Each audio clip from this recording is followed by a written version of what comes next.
Call the meeting to order. The board meeting of September 18th, 2018. May we have a roll call, please? Director Bernstein? Present. Director Crawley? Present. Director Carpenter? Here. Director Solano? Present. Director Jones? Here. The Please flags, join me in the flags allegiance. got doubled up there. You might want to pull the American one out a Last little time I bit. almost knocked it over on Rob. I pledge allegiance to the flag of the United States of America and to the republic for which it stands, one nation, under God, indivisible, with liberty and justice for all. Okay, I have a public comment card.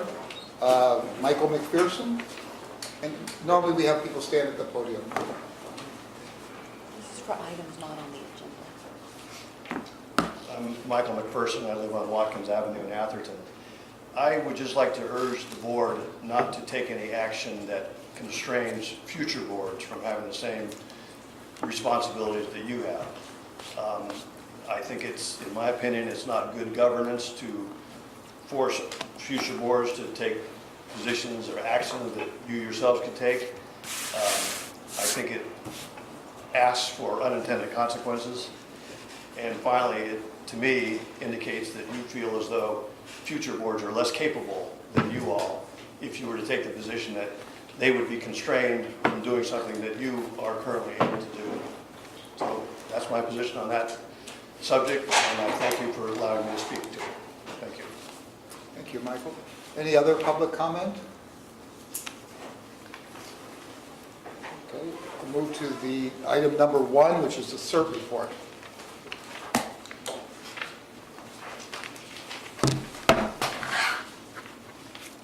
Good evening, Fire Board Directors and Chief. This is the report for August, September 2018. Our next CERT basic class will begin in January 2019. The East Palo Alto Get Ready Introduction CERT class continues to be held on the third Thursday of every month, the September session in Spanish at Station 2. East Palo Alto CERT continues to meet on the second Saturday of the month. The ADAP community meeting continues to meet on the first Saturday of every month with a 45-minute tabletop. However, the August training was the third annual Atherton Emergency Drill. ADAP is assisting Felton Gables and Menlo Park in organizing their area with an area coordinator and 15 block leaders. A handbook, training outline have been prepared, and an initial organizational meeting took place in late August. The Felton Gables team will train with ADAP until the Menlo Park CERT program gets underway. Their next neighborhood training is scheduled for October 13th. All 36 Menlo Fire Protection District area maps are current, but publishing will be delayed until October. A review of the CERT district capability moving forward is underway and being led by Directors Jones and Solano, Division Chief Stevens, and our Program Director, Mike Ralston. The third annual Atherton Community Emergency Drill took place on September 8th from 8 a.m. to 1 p.m. 102 citizen responders, CERTs from South City, Foster City, Redwood City, the Highlands, Palo Alto, East Palo Alto, Atherton, Menlo Park, and South San Mateo County, along with the Atherton Police Department, the Town of Atherton EOC, Menlo Fire, the Menlo Park Police Explorers, and Boy Scout Troop 222 volunteered to participate in the drill. The Atherton EOC was activated and fully participated with a staff of 4.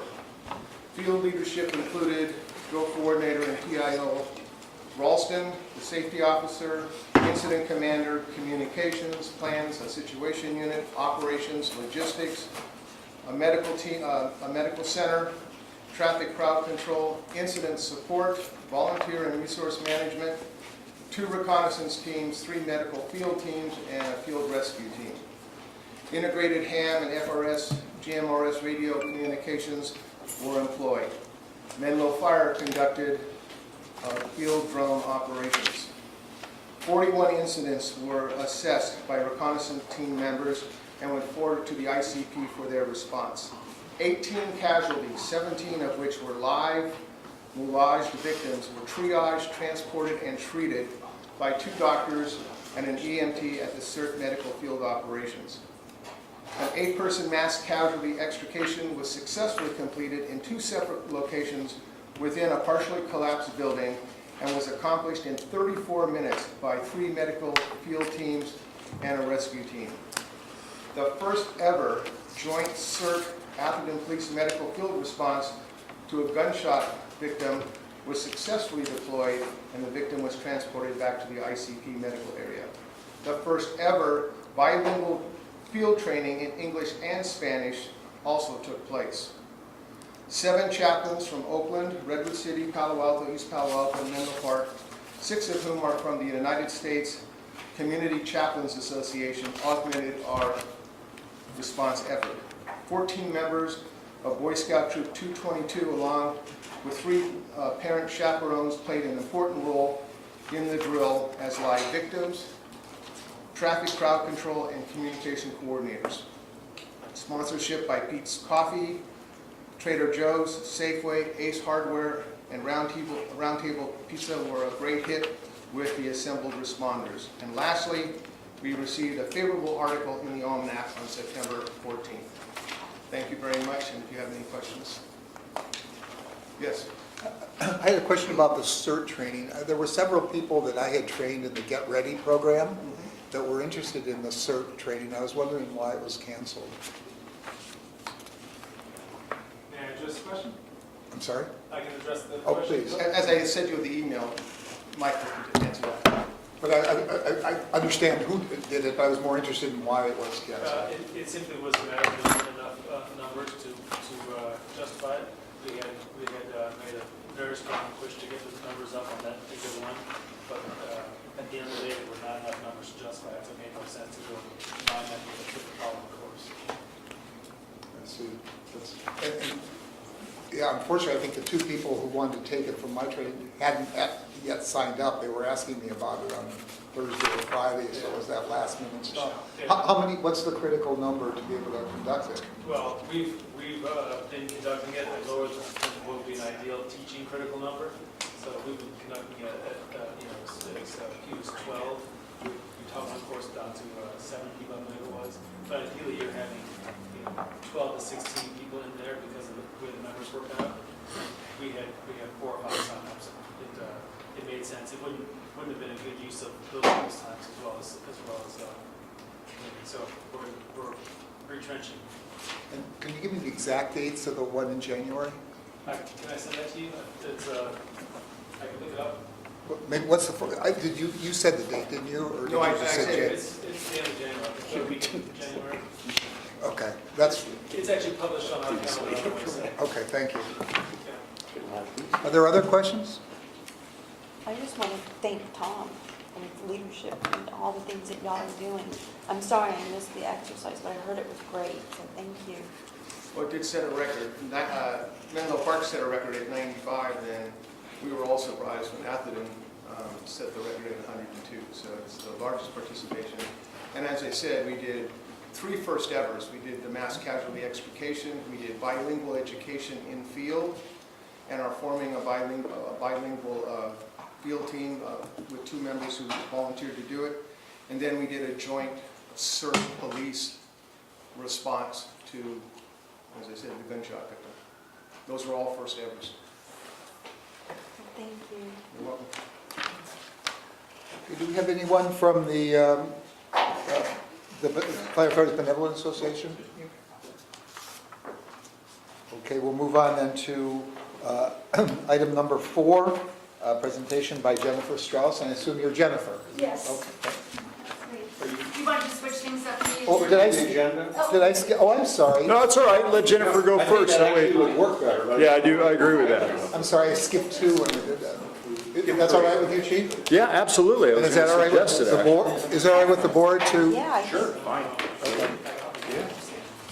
Okay, so I am Jennifer Strauss. I'm with UC Berkeley, but representing the United States Geological Survey Shake Alert Earthquake Early Warning Program. Menlo Park Fire is one of the fire pilots for the earthquake early warning system. They're actually the first fire pilot in the Bay Area for this initiative. So I guess my first question before I dive in is, has anybody in this room heard of earthquake early warning? Oh, yay, we got a couple. Okay, so the United States Geological Survey is working with a consortia of partners, university, research groups being some of them, to develop earthquake early warning for the west coast of the United States. Basically, it means that an earthquake has happened. We have measured it on some sensors. We have very quickly run some calculations to determine how big the earthquake is likely to be once it finishes rupturing, and how widespread the effects will be felt. And we try to send that information downstream to people in harm's way so that they can take protective actions. When we talk about these things, we're not talking about like hurricane forecasts that come days in advance, or even tornado forecasts that sometimes give you 20, 30 minutes. This is either 0 seconds because you're standing right on top of the earthquake and there's nothing we can do for you, or it could be a couple seconds up into tens of seconds. So not minutes, not hours, we're talking just a little bit of information. So like I hope is covered in the CERT training, which I work with a couple of CERT groups on earthquake preparedness, is one of the best things you can do is drop, cover, hold on. So you do that even if you feel shaking. So if you have a couple seconds before shaking, if you can drop, cover, hold on, that minimizes your falling hazard risk. You know, you're not going to twist your ankle, you're not going to get beamed in the head by something falling over. So that you do not become one of those people that then the CERT teams or the fire department or the police has to then deal with. Beyond that, the fire department can take automated controls, use this signal to trigger actions that can help improve the resiliency for places like fire stations.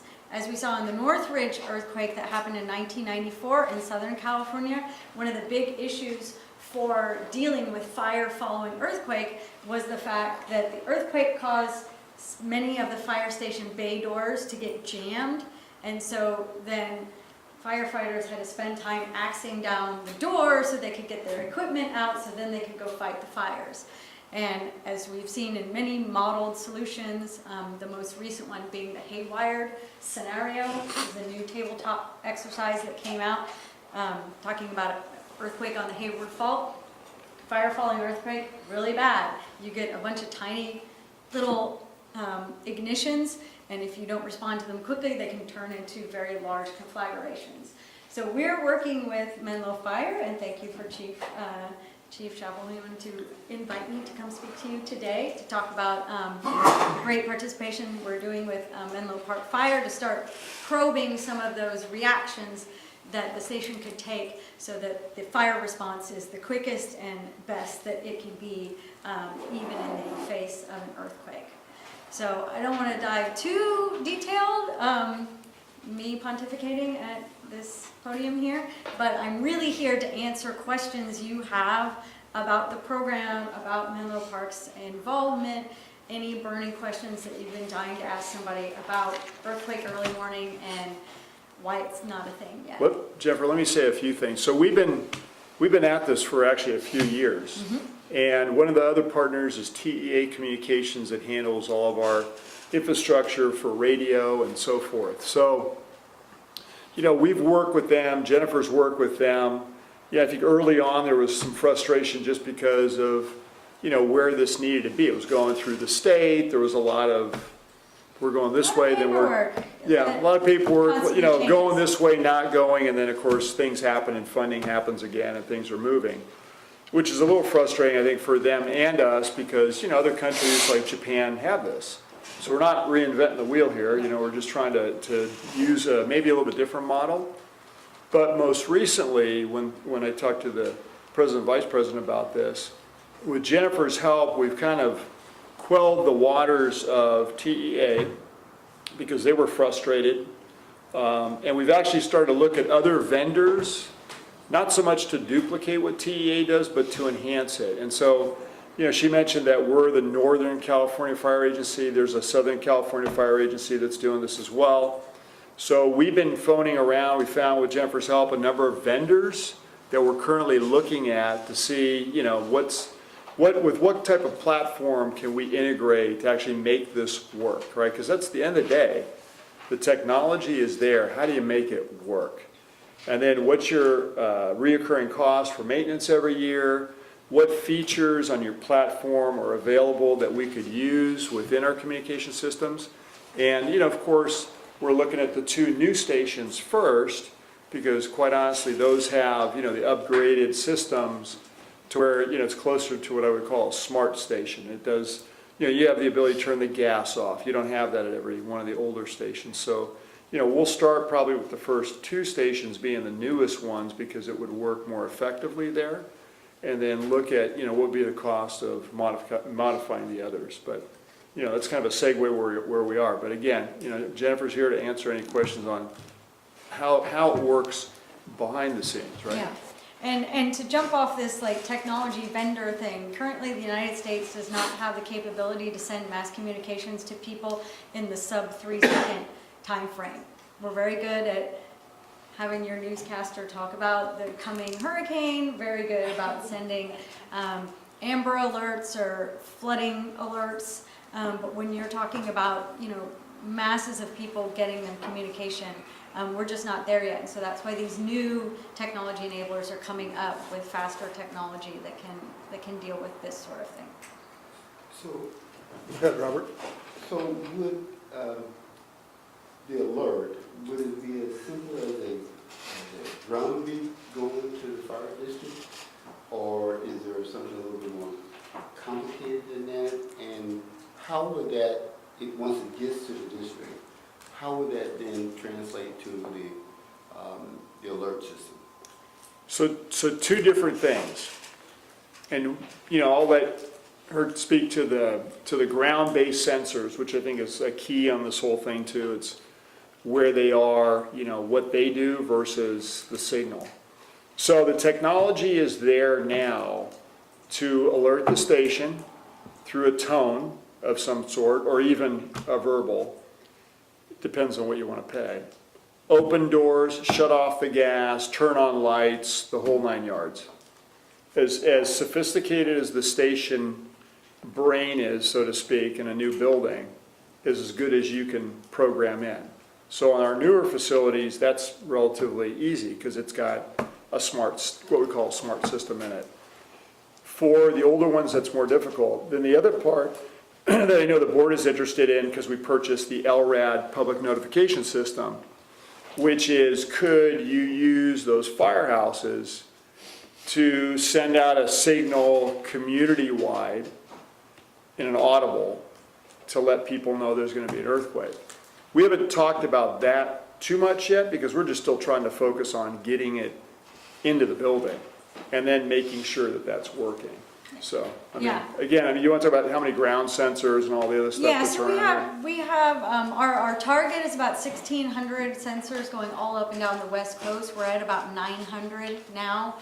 So next month, October 2nd, there's going to be a big press briefing talking about kind of the rollout of the system. So we'll be open for business at that point, but basically means that all these pilots are going forward and protecting the citizens as best they can. Are you still involved in the Parkfield experiment? Or Yes. You still are? Yes. What's that? Oh, there's an Yeah. earthquake now. No, that's a fire call. Stop it, Harold. So, Multi-unit, by the way. yeah, so I'll, just as an aside, the Parkfield experiment is looking towards earthquake prediction. Can you predict earthquakes? So that's not what Shake Alert is. Shake Alert is not earthquake Nothing prediction. connected to that. No. So it is measurements that an earthquake has started below the ground and it is coming your way, and we think it's this bad. So the information that the actual alert contains is the estimated magnitude, the estimated location, and the estimated origin time. That doesn't mean the time that shaking happened at the surface. that means the time the rock ruptured 9 kilometers below the surface, okay? So that's what we mean by origin time. And so to answer your question, all of these pilots are doing whatever they can. Sky's the limit, except for the fact that people have to pay bills and you can only buy so much.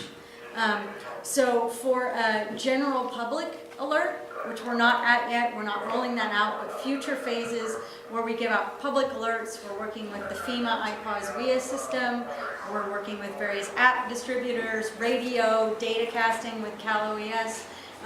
That may be something as simple as a tone. A simple tone that people are educated to know this means earthquake. It also may be as simple as a tone plus the word earthquake, drop, cover, hold on.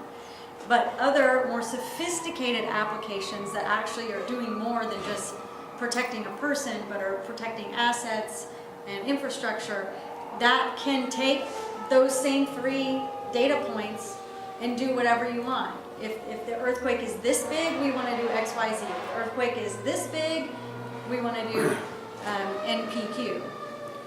The Parkfield project was, a bunch of us were four-wheeling in southern Monterey County, and we saw these like geological survey vehicles, trailers, just in the middle of nowhere. So of course we four-wheeled to them and asked them what they were doing. It was one of the geological survey projects where they're trying to predict Exactly. when an earthquake is actually going to happen. So at Parkfield you have, Magnitude too. yeah, so at Yeah. Parkfield you have what are called recurrent earthquakes. The same exact earthquake of the same exact size happens in the same exact spot over and over and over again. And so Parkfield knew that there was a magnitude 5-ish that was happening at the same exact spot basically every 20 years. So what they said is that the next one's coming up, we're going to put all this equipment there and all these people monitoring and we're just waiting for it. But of course it was, geologic time really doesn't care about things like years, you know? So if it's like, when you're working on like millennia plus or minus 10 years, Doesn't for matter. the earthquake is recurrent, right? That we were on time. But all the people waiting there for the things to light up were like, what's happening? So it was a little late, but so it's still out there, still all the sensors out there to collect the data, but it's not as reliable as one would have It hoped. was very surprising To see. to see. So one of the things too, and you know, Jennifer mentioned it, which is thresholds, right? So at what point does it go off? Is it a 4? Is it a 5? Because you don't know how big it could be. And then of course, how much time do you have, right? Well, that depends on where it is. And then how far away do we want it to be that we sense? Because we may not even feel it based upon how far the distance is. So then do you want any kind of notification, because we don't want this thing going off all the time either. And, you know, opening doors and all, and presenting becoming a problem versus it's a benefit. So, I mean, we're working through some of that. We don't have the system yet, but we're trying to answer those questions as to what makes practical sense. And it's all new, right? Yeah, it's all new. Everybody who's a pilot right now is a guinea pig, and the first thing they ask me is like, what are other people doing? And I'm like, there are no other people, there's just Right. you. You gotta figure this out. Yeah, could you may not have this data handy, but you may also know exactly the answer. If this system had been in place at the time of Loma Prieta, how much warning would we have been able to get here in Menlo Park? So Menlo Park, I do not know exactly. I know San Francisco. So Okay. Turk Street, the DEM on San Francisco would have gotten about 24 seconds of warning. Okay. We actually had a prototypical early warning system put in. So Caltrans worked with the United States Geological Survey right after the Loma Prieta earthquake, because they had the people working on the collapsed Cypress viaduct structure, pulling people out. And so it was primitive in the sense that it wasn't looking for earthquakes anywhere, which is what Shake Alert does now. It was only looking for specific aftershocks that were happening in the Santa Cruz Mountains. So they put a sensor there, and they put a communication hub up by the Caltrans workers. So if they saw very heavy ground motion near the earthquake origin, they radioed to the Caltrans workers, and they got every single aftershock.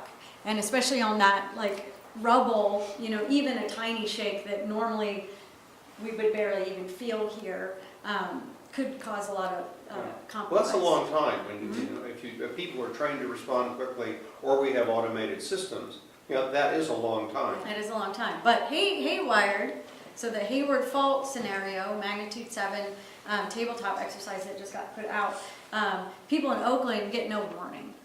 If it's right under Oakland, they get no 0 warning. seconds. They get 0 seconds, you know.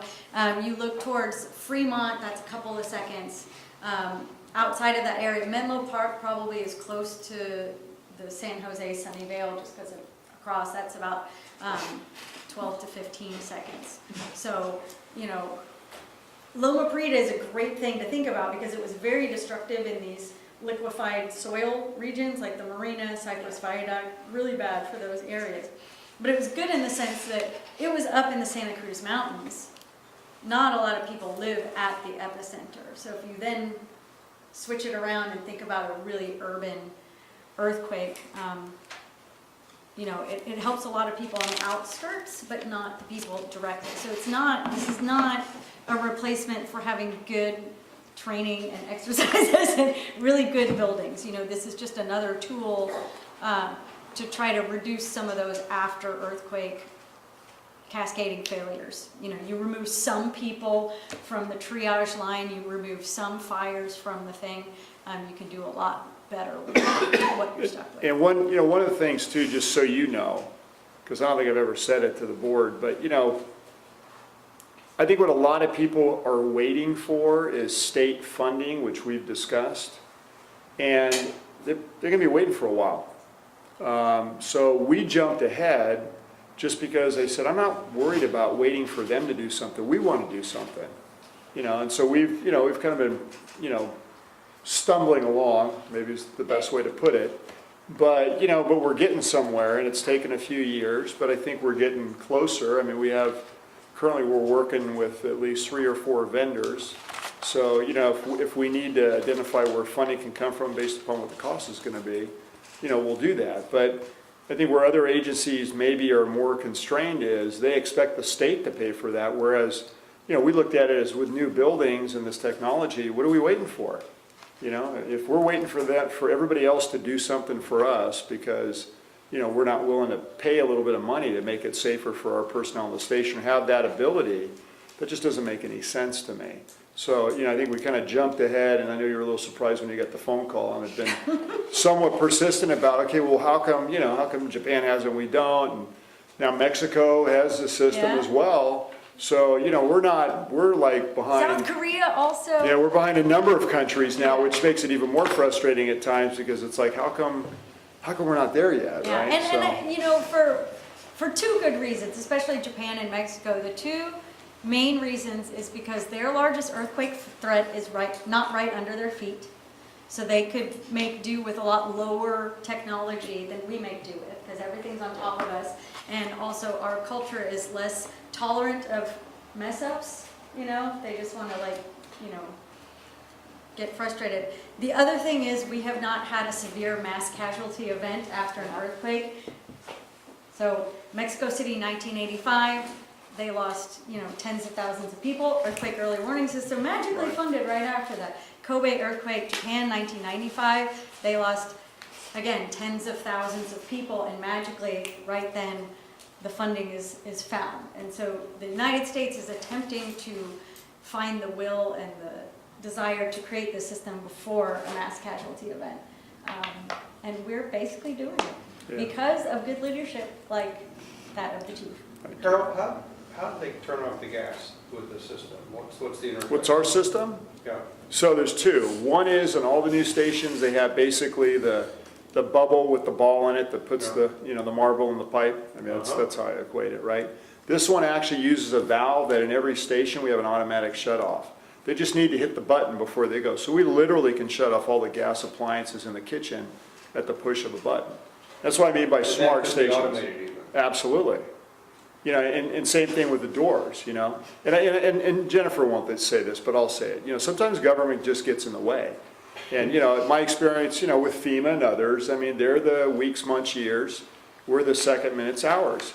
And so, you know, I know it's been, we've been on you a little bit, but it's That's just all right, I because like it's it. like, hey, I mean, what, again, I'm reading about this working in this country and that kind of, what is going on? And honestly, to your degree of accuracy, yeah, it's the government. They want a high level of accuracy. I don't know if they're worried about getting sued. Yep. My thing is, hey, I'd rather have it than not have it.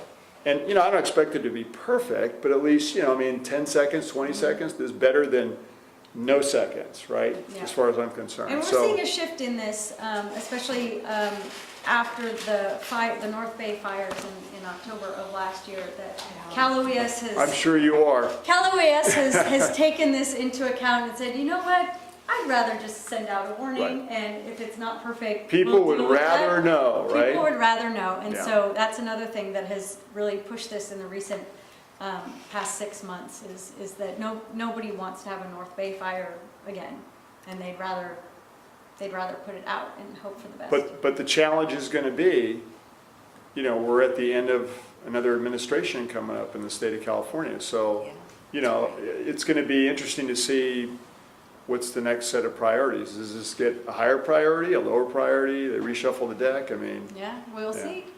Jennifer, could you give us a little idea of what the systems do in both Mexico and Japan? Sure. So the Mexican system is the oldest. What they basically do has a bunch of sensors along the coastline. And when they see that there's a big earthquake signature, they send message to Mexico City, which is their largest populated area. It's on an ancient lake bed, very bad building stock. And so they have these giant sirens in the squares that just go off, and everybody knows that's the earthquake siren. And actually there they do evacuate the buildings because they're all like pancake hazards. And because the earthquakes happen really far away, they have time to do that. And so that's their system. It's basically it. They do have a couple of individual boxes, kind of like these smart boxes that receive warnings inside of like schools, but because of corruption, a lot of those were taken by city administrative people and sold for funds for their city. And so a lot of the schools don't actually have these boxes or fire stations or police. So they're really beholden on either these sirens, or there's a couple of like cell phone app developers that have created cell phone apps. In Japan, it's completely the opposite case, right? They went high-tech solution, go, go, go. So the Shinkansen trains are slowing and stopping. They have sophisticated machinery houses like the Okai semiconductor facility that basically puts all of the lithography tables into a safe mode so they don't tip over. You have police, fire, school children drill on this all the time. Hospitals use it in their hospital wing to secure patients, or x-ray machinery and so on. So theirs is very automated. They have an entire NGO whose sole purpose and consortia is to work with all of these different groups to find new ways of responding. So we're trying to take little bits of all of these different systems and figure out what works the best for the U.S. within that constraint that we have these seconds. Like, we're sitting on top of the faults. We're not far away like everybody else is. So we have no time to verify the accuracy of the alerts we're pushing out. So, you can either be slow and very accurate, or you can be quick and good enough, at this point. So we're going for quick and good enough. What is the incidence of false alarms in their systems, roughly? Yeah, so this is really hard to guess, and I know everybody hates like, oh, she's just reading talking points, boilerplate, she don't want to give us the real answer. But it's because this is new technology, and so it's been constantly updated every few months since we've been doing this, when it basically went live in 2012-ish with the first couple of people that were working on this. And so none of our false event reports are really accurate, because it's like, well, you're comparing apples to apples. But our accuracy rate is consistently, on average, above 90%. But we are trying to do more long-term studies on what does 90% actually mean? Because nobody cares if you really got all these magnitude 3 earthquakes, right?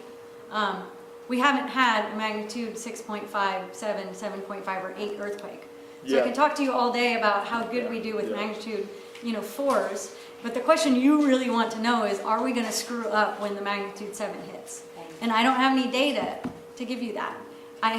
We've run simulations. We have a, test suite that runs through all of the past earthquakes that have happened in California since recorded seismograms. We have a test suite containing all of the times we screwed up. Every time Shake Alert produces a false alert, that is added to the test suite, that we have to fix that problem. I was also sort of wondering about how often whole populations would get awakened at 3 in the morning from sleep. Not very often. So right now, we're not doing public alerts, so it's only in institutions that are running the pilots. When we do alert for the public, phase 1 is only going to be magnitude 5 earthquakes and higher. So again, those come out, for in the entirety of Northern California, like once or twice a year. Like, these are not frequent events. In UC Berkeley, we get a felt earthquake about every semester. And that's a felt earthquake, that's not a magnitude 5. So this is about the frequency that we're thinking about. Mostly in your day-to-day life, you don't see this. But this also poses another problem, like how do you train and how do you drill for an event that doesn't happen? So the sensors don't fail and send out a warning even if there's no earthquake. Right, so this is, again, where the problem of what do you mean by false event? Do you mean that I sent you an alert and there was no earthquake? Or do you mean that I sent you an alert and there was an earthquake, but it was not in the exact spot that you said it was? Or was it that I sent out an alert and there was an earthquake and it was in the exact spot you said it was, but it wasn't that big? And so this is another thing we're trying to tease out and figure out, because false can mean, we have a whole lot of earthquakes that we count as missed for our scientific purposes of improving the system, but really it's just because it was offshore and we misplaced it by 100 kilometers because we have no sensors out in the ocean, right? So there was an earthquake. It did happen exactly how we said it was, but we just had it in the wrong spot. And so This is where you can see these conversations, you can end up with, paralysis by analysis. Yeah, You know, exactly. I mean, look, you just saw the fire truck go out and come back, right? These guys, that's what we do all day long. Somebody calls, it turns out it's not what they thought it was. We turn around, but it's on potential. So, I mean, that's not unknown to us. I mean, the bell goes off, it could be really something or a big nothing, And so, I don't worry about the firefighters, I'd rather know than not know and then refine along the way. I love that analogy because I use that a lot too. We have a temperamental fire alarm in my condominium complex, and sometimes it just likes to go off several times in a week, and the fire department shows up, and the fire department by the 3rd time is still thanking people that they did evacuate and all sat outside, right? Like if my fire alarm goes off in my house, I'm not sitting there to see if I actually see smoke or to see if something's actually wrong. No, I grab my bag, I grab my family, and I go and I wait outside until the fire department tells me it's safe to go back inside. So it's not going to go off that often. Like I said, earthquakes don't happen that often, but it will make a mistake. And so you do have to figure out how you're going to deal with those and probably not choose to do an automatic action that's really going to impair your ability to operate if it is a false alert. Any other questions? Thank you, it's really interesting and helpful. Thank you. And I forgot to mention, when you said Berkeley, that she had a pretty good drive over here to get here, because you're not out of the USGS here in Menlo Park. That's true. So So- I'm going to go, but if you have any Yeah. further questions. Traffic should be good, and the fire truck came back, so your commute should be That's fine. right. Thanks, guys. Thank you very much. Take care. See ya. Thank you. Let's hope it's better. Shall we proceed with the UAV presentation? Yeah, let's get Mike out of here too, because I know he's got stuff he'd like to do, but, but this should be good, so. You will enjoy this. Where's popcorn? Here's the Oh. Did you know it was a two-vehicle incident by the sound? Did you know it was a two-vehicle Yeah, incident by for the sound? tones, By the yeah. tone, Oh, yeah, I'm like It padlocked takes a on minute that. to. okay. I mean, that's what I thought. I mean, I Well, was- they changed it around with the new system, and so that it get used to hearing different. It used to be Slightly, different. Uh, Hey, Mike, can you knock the lights down, we'll leave the overhead. Other way around. There it is, perfect. Much better. Let's see if this works.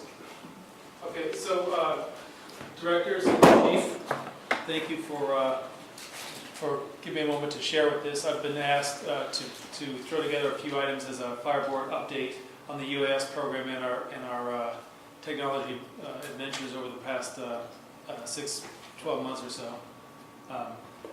I've got about 12, 14 slides, something like that. I'm going to whip through them and then I'll open up for questions. Really, I just want to share with you some of the stuff that's going on here. If this will work. To move it forward, Yeah. flip it over and turn it on in the back. Yes. Technology right there. So some quick background here. I'm sorry, I guess I should be standing here.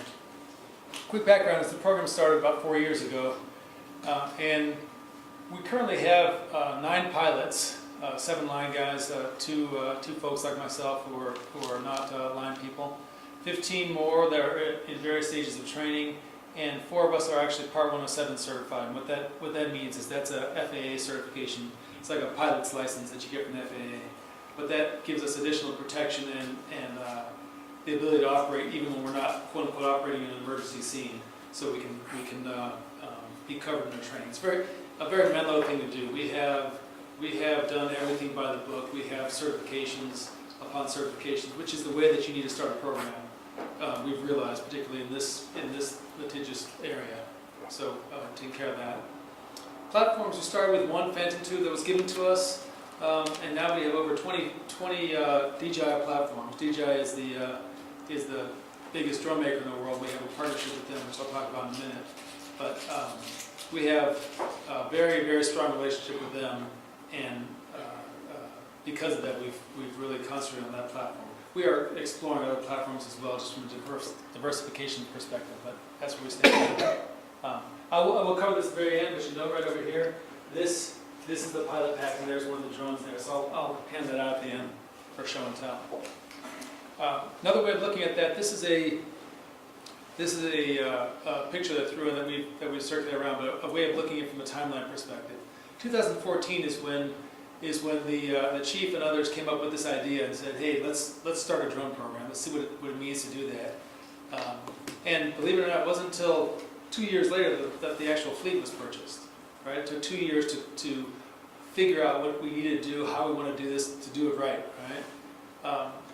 Once we started getting momentum. Things are accelerating here, getting the pilot training, the procedures, and then 2017 was actually our first fire deployment. So we've had these capabilities, kind of like Dr. Strauss was just mentioning here, practicing for something that doesn't occur. You don't have the drone deployments as often as you have, for instance, a fire engine go out to a fire.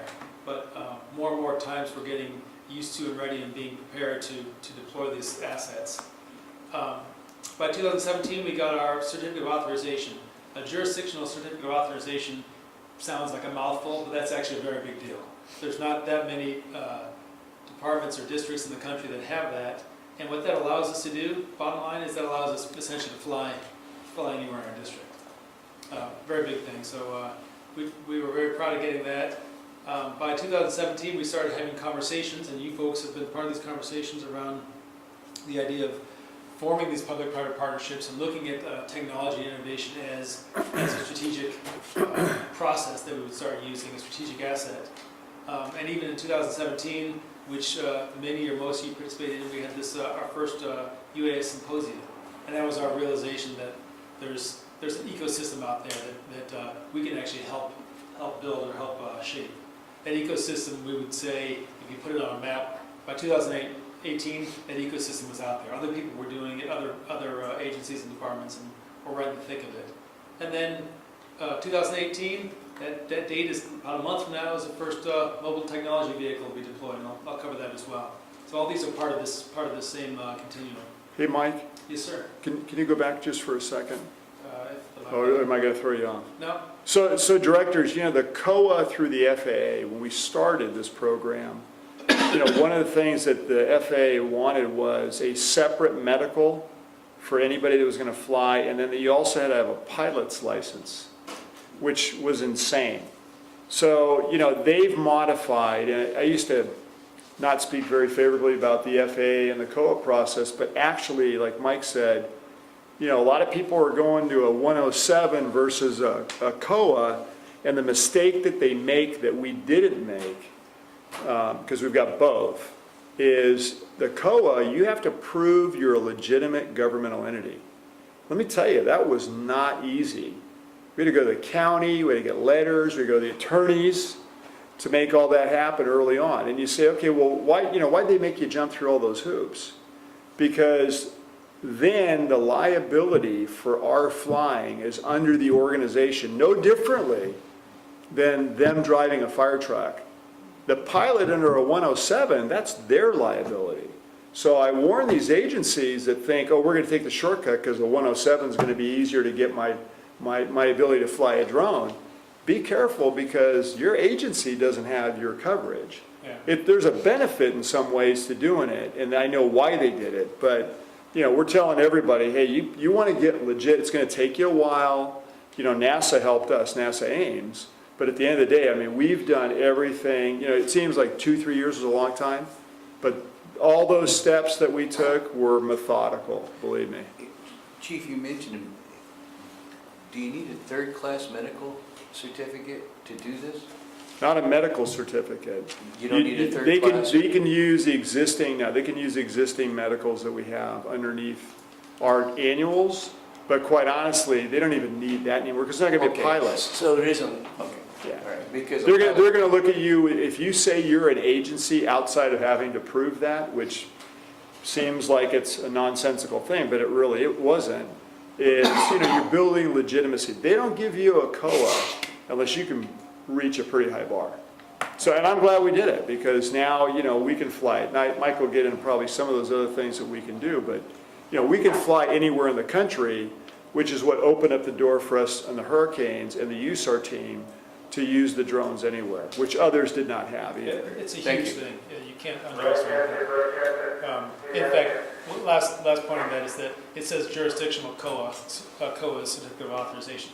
Getting a COA is difficult. We got that earlier. It's Yep. the jurisdictional COA, the one that allows you to fly anywhere and fly over people and fly at night and those sort of things. That is, as the chief pointed out, that's actually what got us out the door. That's the crown jewel. So current status, just some background. We have the blanket and jurisdictional COA, as we just mentioned, 9 pilots. So we have this as emergency response capability. We have pilots on every shift. We have folks like myself who are 40-hour folks. So we have coverage, and we're building more coverage there. We also have, we've hired an intern now to start bolstering the program. We have technology support in the form of the vehicle. Each pilot's equipped with a go bag, which is essentially a backpack like this one. So once you pass your pilot certification, our internal pilot certification, and we go through a task book process just like any of our other equipment, you're issued a bag like this that essentially has a fold-up drone in here. So this is sort of a state-of-the-art drone. We all have one of these things, but this is like the astronauts all get issued their own little airplane. Believe it or not, that they do. It's kind of neat, the T-38s. But we take this. It lives in here with its batteries, with its controllers, with its iPad, and this whole thing. I carry this with me everywhere I go. Right? All the guys who are the line firefighters, they'll carry this on the engines. And so if they're on scene, you can fly this. Half the pictures you see in here were taken with a drone design. It has a very good camera on it. And so we have the ability within about 5 minutes to arrive on scene and have to the incident commander, here's a view of what's going on, here's the situational awareness. So and besides that, there's also the the benefit and the need of people who are pilots, you have to maintain you've got to fly, several times a week to maintain your proficiency in it.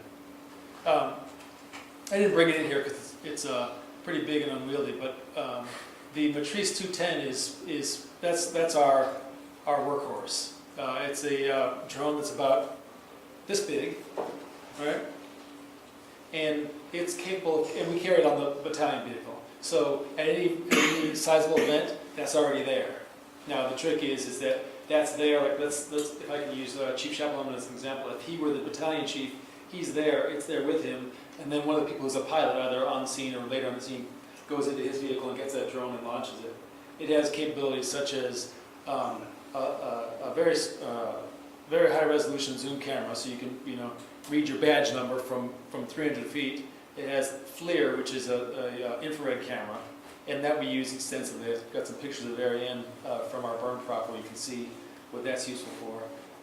But those are the type of capabilities that we make use of all the time. But those are very good resources for multiple issues. But from a firefighting perspective, we use those all the time.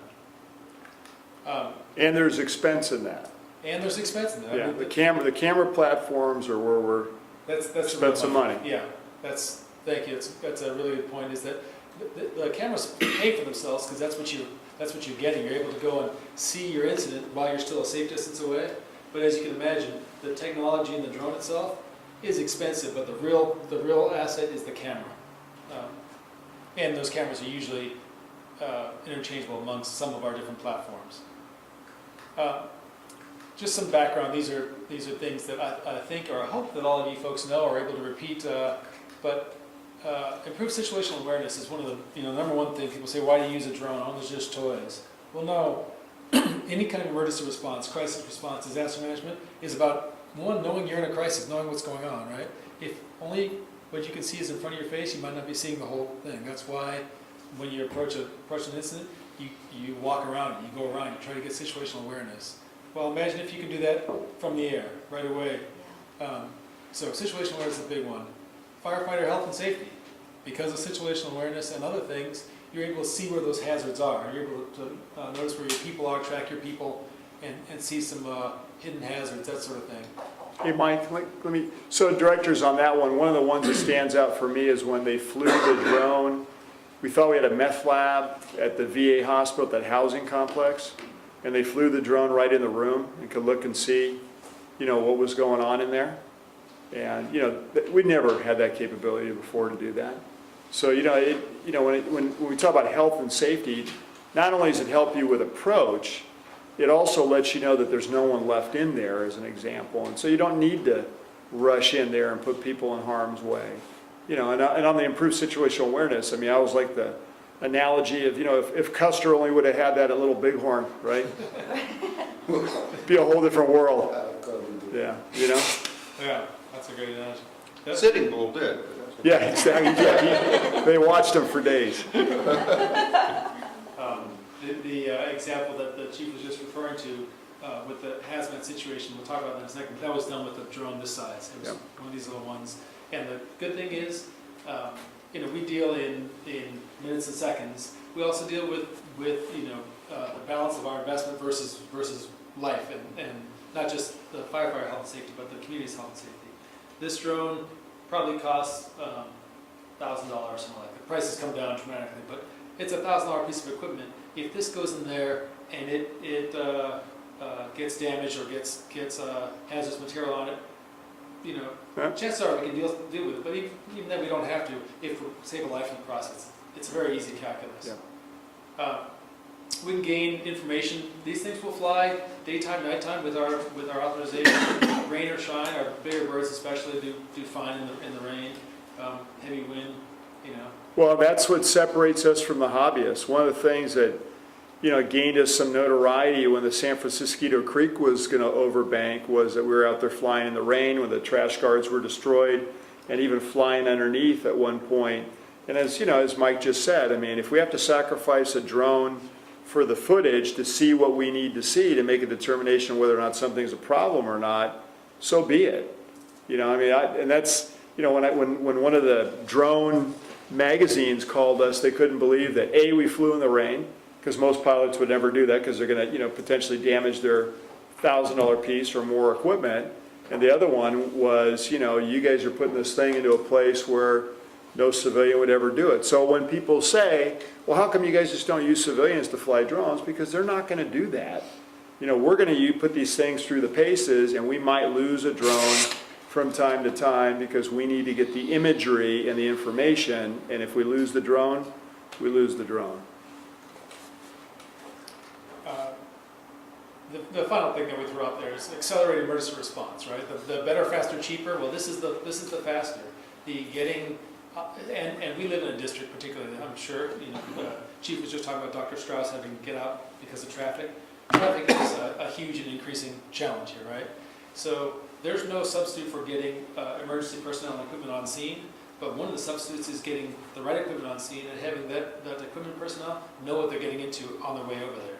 So we've had these thoughts of getting, I think everybody in this room has heard this before, but it bears repeating, right? Yeah. Getting a drone up, heading it line of sight to where the incident is, and getting eyes on that is incredibly valuable to us, right? It could be the difference of committing 2 or 3 pieces of apparatus in heavy traffic, or not committing them and having those apparatus available for other, maybe more pressing issues, right? It could be something as simple as, hey, it is a real fire, we're going there, but now I have eyes on it, and I've already done my situational awareness 360, understanding where I'm going to attack it, and I'm that much faster to respond or to deploy my resources. There's many ways, and we're just scratching the surface. I was having a side conversation here about the use of drones is like the use of other technology, like even a thermal camera, what have you. Once you start using it for what it was intended, you start realizing it has all these other uses. Firefighters are an industrious crowd. We're like, oh, you use this as a doorstop? You use there's many other uses. And we're hoping to get something going. We've had preliminary discussions with Caltrans on like the Dumbarton Bridge. Because you could do a beta test out there to actually see what's going on and have better situational awareness before you ever get there to know what are we going to, because we lose anywhere from 30 to hour plus putting a piece of equipment on there and then having to turn it around in Fremont and bring it back. We use the rescue a lot of times for that right now, which is a smaller unit with 2 people versus an engine with 3. But this makes all the sense in the world, and I anticipate at some point this will be business as usual. The drones will get deployed, they'll go GPS on whatever the location is. We'll be able to see what it is before we get there and make determinations, escalate or de-escalate on whatever the response is. And this is all going to be linked to the MEOC as well. Yes, and we'll. That should be good transition there. So first, let me just talk about some notable missions, just to remind ourselves that we actually have been sent out on missions and have had some nice successes and some good visibility, right?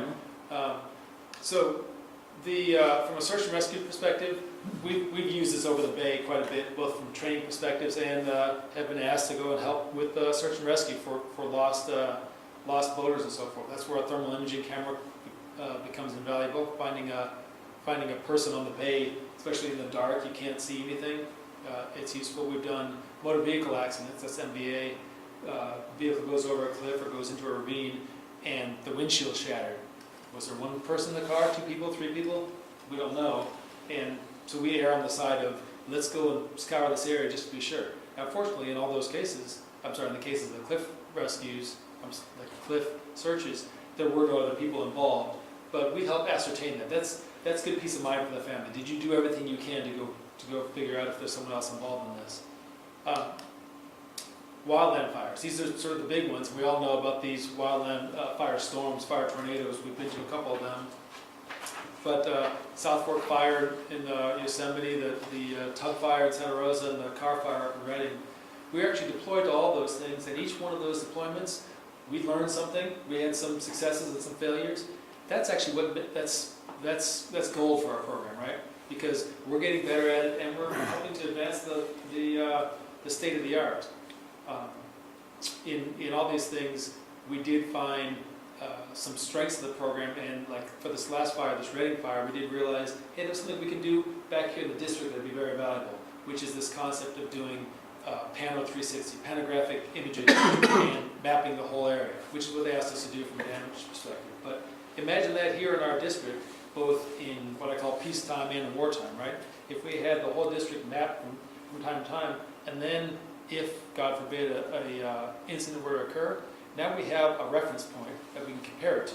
You can find out what's going on. Part of the challenge in both Santa Rosa and Reading, there was no street signs.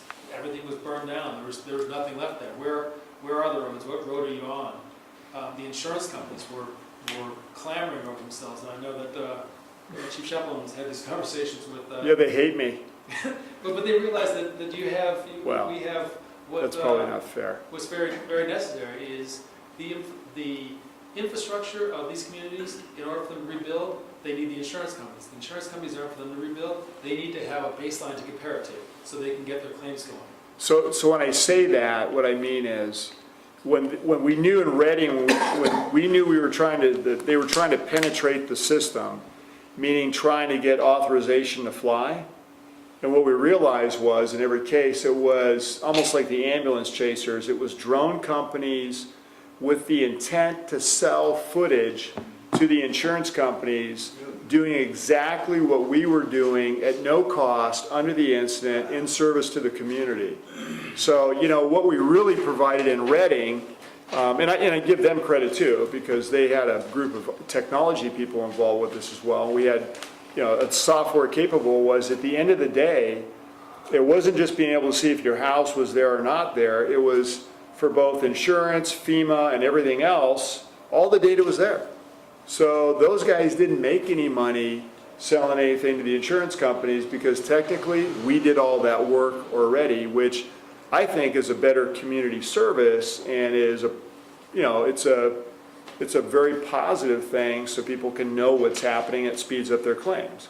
You know, what was the tornado that Frank went on? Greensburg, Greensburg. Kansas. That's a great example of how far the technology can. Frank went out there as a FEMA single source and called back and said, hey, you know, everything's been wiped out. We don't know where things are. And so we went to Google, and Google did a flyover with their satellites, and then they put it on a thumb drive. Yep. And we took a FedEx jet that had a thumb drive on it and flew it. Really? So that's how we actually did that one. I would love to chronicle that story. Yeah, we have that one. Yeah. So, but it shows you how far it's come, because now you don't need to you can just do it with a drone. Yeah. And I know the National Guard's a little bit leery because they're doing high resolution, and we don't have anything nearly as sophisticated as they have. But, you know, as Mike is showing, even the Yosemite fire, sometimes there isn't aircraft available. And sometimes, like we did there, if you want to go into that one a little bit, if you fly in the morning and you can hand off data to people's mobile devices, so that the fire crews are going into the front line, and you can airdrop real-time imagery as they're going out, so it's like 10 or 15 minutes old, then they can see exactly what the fire behavior is. And no one's ever done that before, believe it or not. That was gold. The instance that the chief's pointing out, as far as at the South Fork fire, where we realized that we could fly them and catch images early in the morning before they went up, which after the fire progressed all night. Right. So the fire moved 12 hours from the last intel they had, and they're walking out going, hey, you're saving my life here. I appreciate this. At the Reading fire, at the car fire in Reading, and by the way, every one of these fires, from South Fork and Yosemite up to the Tubbs fire in Santa Rosa and the car fire in Reading, we were leveraging our previous work. They're like, I saw you guys down there. Now I kind of trust you more. Bring us more under the tent. But at the car fire in Reading, one of the things that we came across, a slight interesting aside here, is that Chief Calvert and I had stopped off to get a smoothie or something like that on our way to go meet the rest of the crew, and we sat down next to a couple of deputy chiefs for CAL FIRE, and so that's for the state. These guys are very high up the food chain. We got in a conversation with them about what we were doing, and that conversation led, fast forward just a few hours, that conversation had worked its way around through the folks within CAL FIRE, and they called us up. They were talking to Chief Calvert for an hour about saying their technology program, which is very advanced. They use LiDAR on fixed-wing drones, which are essentially small pilotless airplanes.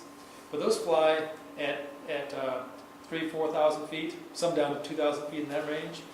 But their airspace was, they weren't getting authorization to fly within the overall airspace, but even if they were, the cloud cover was such that LiDAR doesn't work well in smoke, right? Infrared capabilities, which we have, does. So they were actually coming to us, hey, you guys have a capability we don't have. You have rotorcraft drones with infrared. Can you help us? That was a watershed moment for us. It also exposed some of the process things that we had to then tackle. And I'll actually get to that when we talk about ROS and so forth. Hey, Mike, so as you're moving forward, so directors, in Santa Rosa, we couldn't get a ceiling above 100 feet, which limited what we could do on how high we could fly the drone. But we got, 150 to 200, I think, up in Redding. We asked for that going into it, and that's really all we need. I mean, outside of being in a place like Yosemite where you have a lot of large trees and terrain. So, you know, people who keep saying there's this conflict, it's really not a conflict. Yeah. We can fly even with other aircraft. The key is airspace coordination. And since we're public safety, you know, that's really there's a movement forward on trying to do deconfliction, which is a big deal. So, in fact, the success we had at Santa Rosa, which led to our opportunity to fly at Redding, Santa Rosa, that community is as you can imagine, very devastated, but also very grateful for all the external help they got. They invited us to come fly this coming weekend up at their air show at one of their airports, which will be the first time that we fly while there are airplanes in the sky at an air show. And I thought it was kind of amusing, to Chief's point. I asked them, what's the maximum altitude? They said, I can let you go up to 2,000 feet. I'm like, oh. what's the point? And our licenses actually don't allow us to fly over 400 feet. And that's plenty, that's all we need. But it represents a step forward. I'll start moving quickly here because I know you folks have time. We've done hazardous environment, local hazmat responses, which was already mentioned, as well as statewide radiological exercises, using drones as sensors in hazardous environments. And finally, we've had quite a few missions, waterborne missions, San Francisco Creek, Orville Dam, Hurricanes Harvey and Irma, we deployed to a lot of these type of things. And like I said, every single one of those deployments are good for two main reasons, right? One reason is it elevates the field, everything that all of us are doing. And two, it gives us great feedback on what works in our process and what doesn't. So when we use this stuff in earnest, anywhere, there or here, we're actually pretty good at it. And this year in 2018, FEMA does not allow us to bring our drones. So, They what? no drones this year, specifically prohibited. But Because- we have Chief Harold, so I expect that to change. That's right, because I hammer them over and over, so. Well, it's like getting OES Not to even put it task into, forces.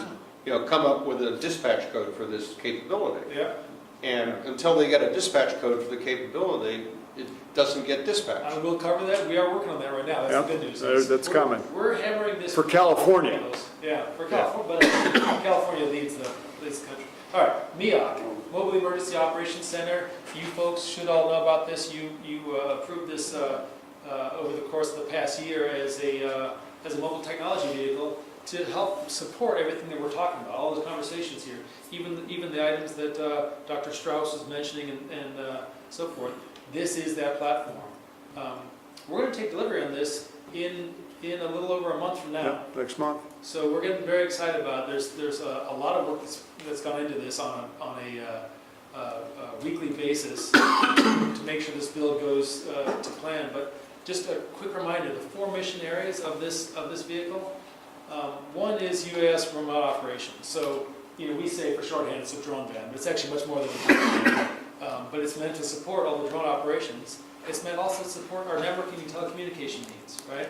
Both from providing networking and telecommunication on an incident, and also providing that as a mobile backbone to this community in case we have interrupted services. So that's the satellite dish you see on top, and the ability to create a hastily formed mesh network at any incident scene. The third mission area is information and data management. We just talked about that. We talked about the fact that we're collecting data, whether we're collecting it from the drones or we're collecting data on scene or dealing with various data that we've processed, video images and so forth.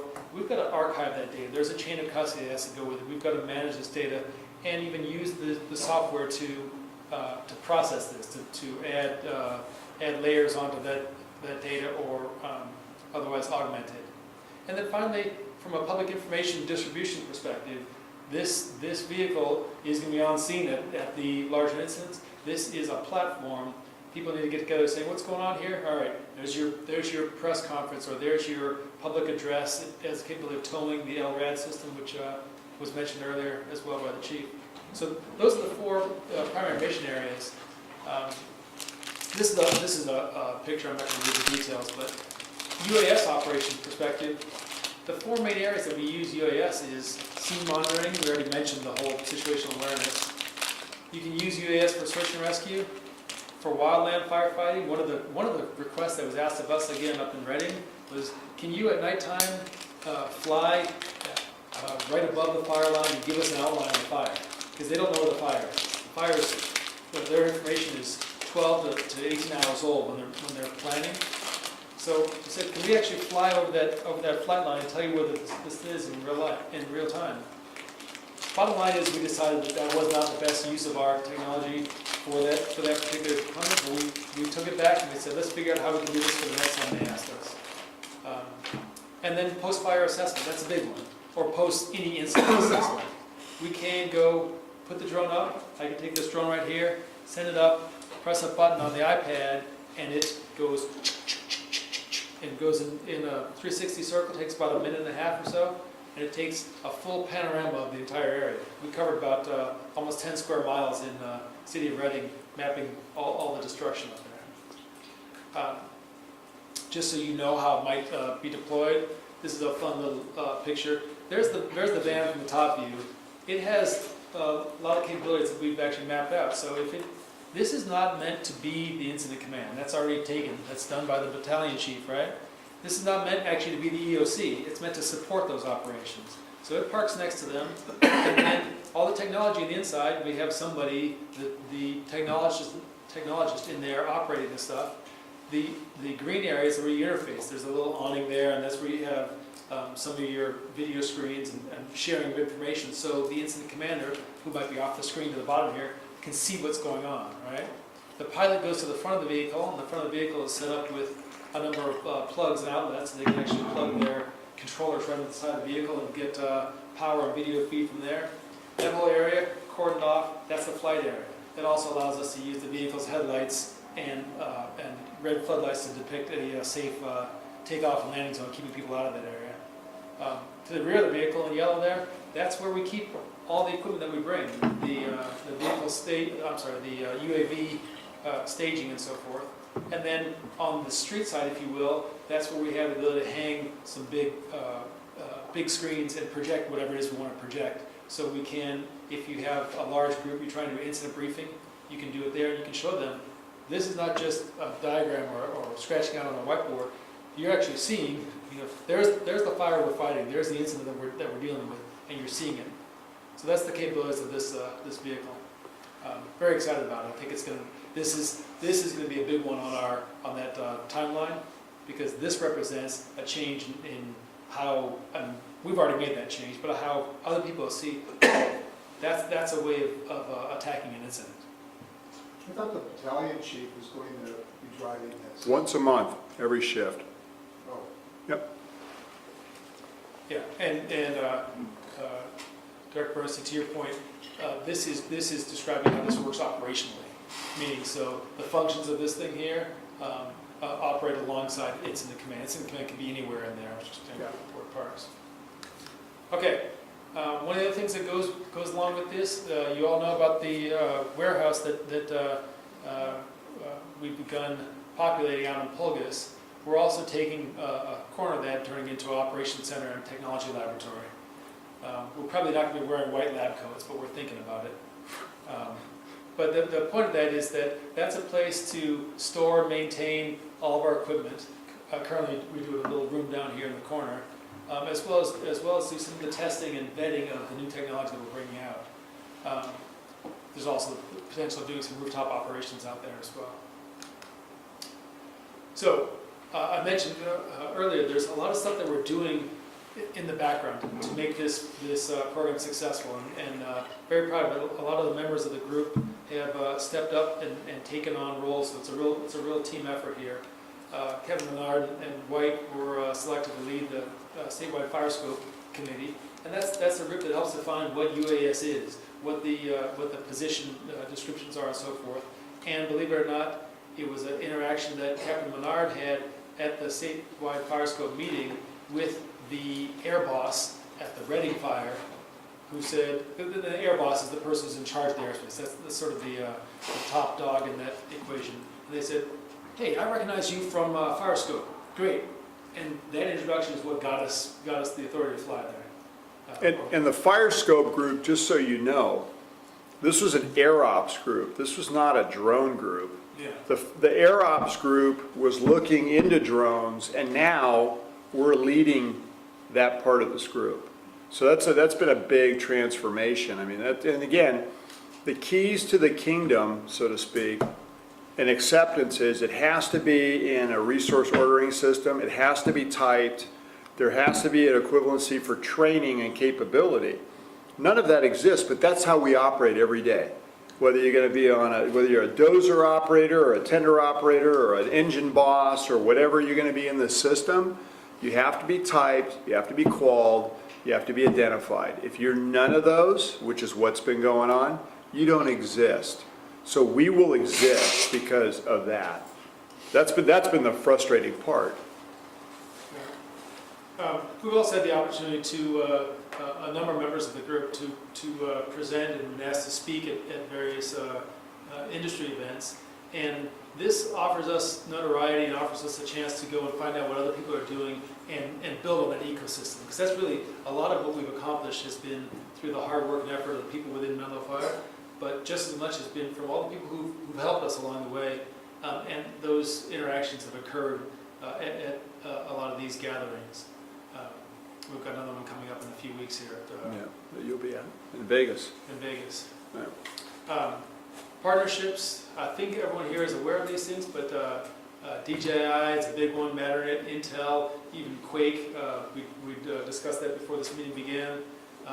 These are all technology companies that we've executed these partnerships with because we realized that they and we need each other to advance this field, this crisis technology field.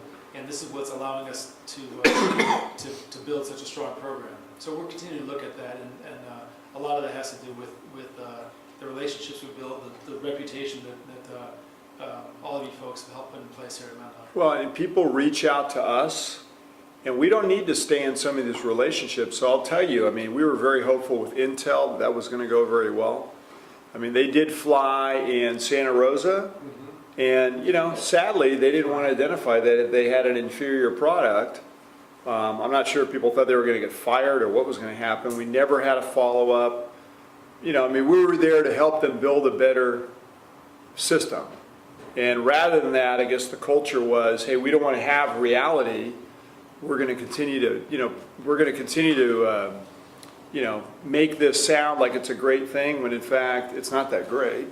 And the DJI smoked that thing like nobody's business. So it's like, why would you buy that when it didn't work? But if you fix it and make it work, you know, we would be very interested in that. It's an American product, but the culture was such that it wasn't. Yeah. That wasn't gonna happen. To build on that, we discover in all these deployments areas that our process shines and areas that our process don't work well. Same thing with our tools. Yeah. And in that case, that their area of strength, because we really got into that relationship based on the fact that they had this swarming stuff, which we really have not even touched on yet, right? No, that would be a great thing. I mean, but there's a number of startups, because we're in the valley, of new, like people that are leaving Tesla as an example with battery technology, new drones and cameras that are at a price point equal to DJI, you know, we're gonna look at some of those and say, hey, maybe those are entities that we want to pilot with too, and see what capability they have. You know, again, DJI is a Chinese product. There's a lot of concern about that. I get it, but hard to beat the price, hard to beat the quality, hard to beat the support of them. Yeah, the support has been nothing short of amazing. That's really, you know, can't underestimate that. Last couple of points, and then I will leave you. Apologize for how long this is. We're going to continue training and trying to drive this technology forward, both from the standpoint of this district and for the industry in general, because those two go hand in hand. And we can't overlook the fact that we are in Silicon Valley, and we do have the opportunity to be leaders here, and you know, maybe even the expectation, because we have that unique situation. As we mentioned, getting typed in the resource ordering system, which is a prerequisite towards getting sent out or utilized in any meaningful way. And then the national standards as well, how you build up a program, how you do your qualification, how you do your training, because that's the next thing. You can't just be typed and say this is a pilot and this is a platform, but how does the program work? What's the elements there? Finally, taking this favorable reputation and using it to build out this ecosystem. Keep on pushing that whole cooperative partner landscape, because that's what's bearing the fruit of, we are now harvesting the fruit of those labors. Yeah. Last thing here, I'll just turn these things on if they actually play. If you haven't seen these are, take a look in the lower picture here on the left. There's a drone right there. There's my laser. There's a drone flying right there. This image over here is what's being captured by that drone. So we actually have two drones flying there, so we can see what they see.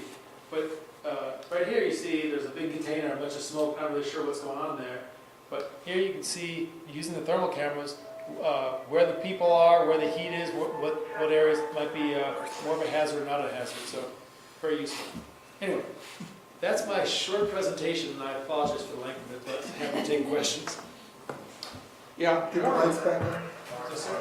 yeah, more of a statement than a question.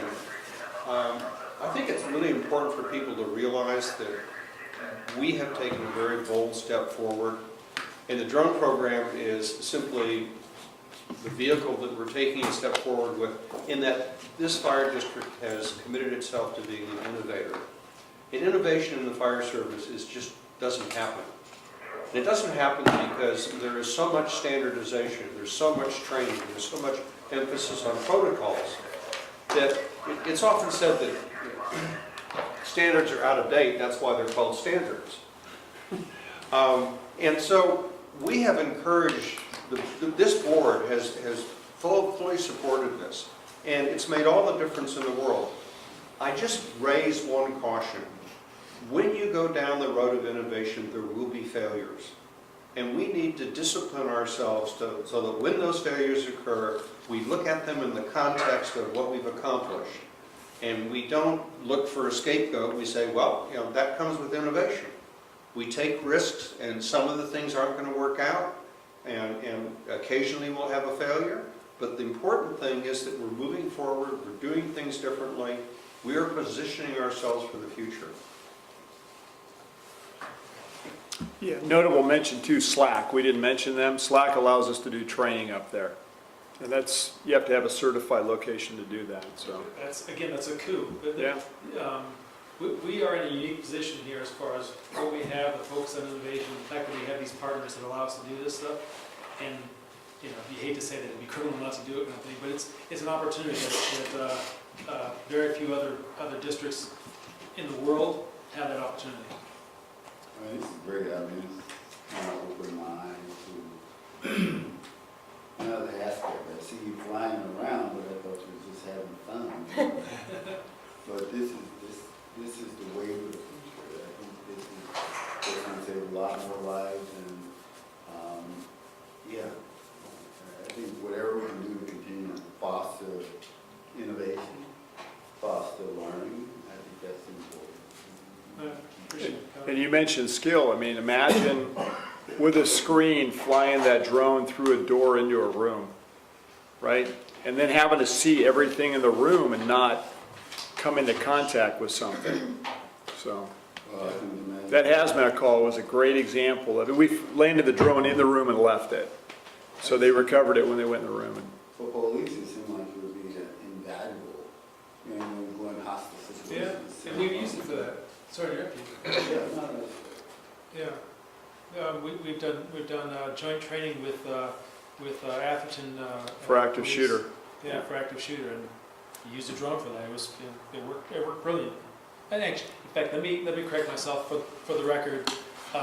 We're trying, and not always successfully, to use the term UAV, unmanned aerial vehicle, rather than drone, and that's more about people associated with this, with a toy or with some surveillance vehicle.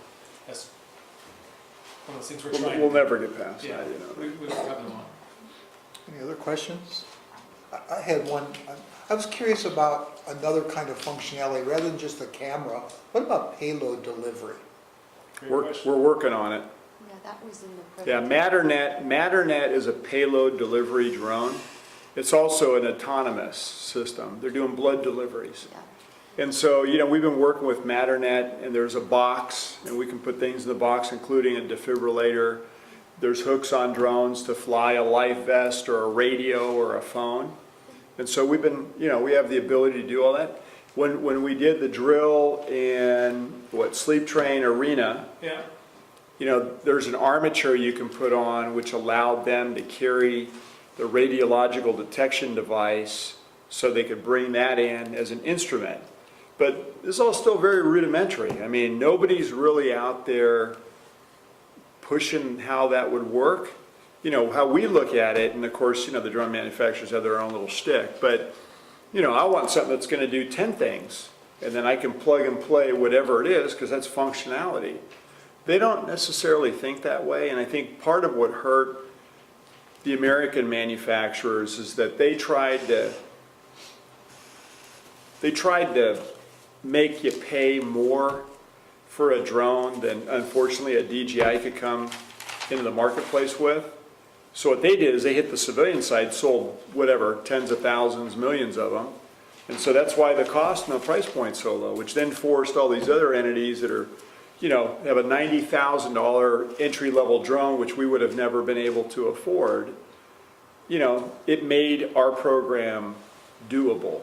But like Mike said, it took a few years, as you may all recall, for us to kind of climb that slope of going to the board, you know, having public input, saying what we're going to do, policies and procedures, putting a budget together, all those different things that we did. So, you know, I think they're finally starting to realize there's a huge market out there to build, you know, public safety equipment, but you can't go over a certain price point. And if you could build a vehicle that could do a lot of different things, then the fire department would say, hey, that's one we want, because maybe I want a lighting package, maybe I want to deliver a defibrillator, maybe I want it to be a life vest, maybe I want it to fly above a building with an enhanced communications repeater system so that inside that building I can boost the radio communications so we have, you know, the ability to talk from one, you know, mobile or portable device to another, which we wouldn't normally have. So, you know, we've given these guys all these different things and ideas. You know, DJI's taken advantage of that. I mean, that conversation we had when we met with them, with the engineers, was we want you to put a drone, build a drone with a laser pointer in it. Right, Peter? And they've now built one. Yeah. We didn't get the first one, which still ticks me off, but we're going to get it. Just talking about policy, what if, or maybe possibility, of the drone being able, you know how we got the ARAD down, just go run around and talk, you know? Right. What about, can the drone actually Yes. take on that capability? Yes, there's a mobile LRAD that would be small enough for a large enough drone to carry. We've tested Yeah. a speaker system on those, and it's pretty alarming. Check out. It's loud. Yeah. Go ahead, Robin. Yeah, the exception of privacy, do we have any issues with that? Like SAN storage area network where we have to retain, So we put everything pretty much up in YouTube. You know, the only thing I think that we worried about at the time is when we did Sleep Train and it was the RAD drill, was could we release the video?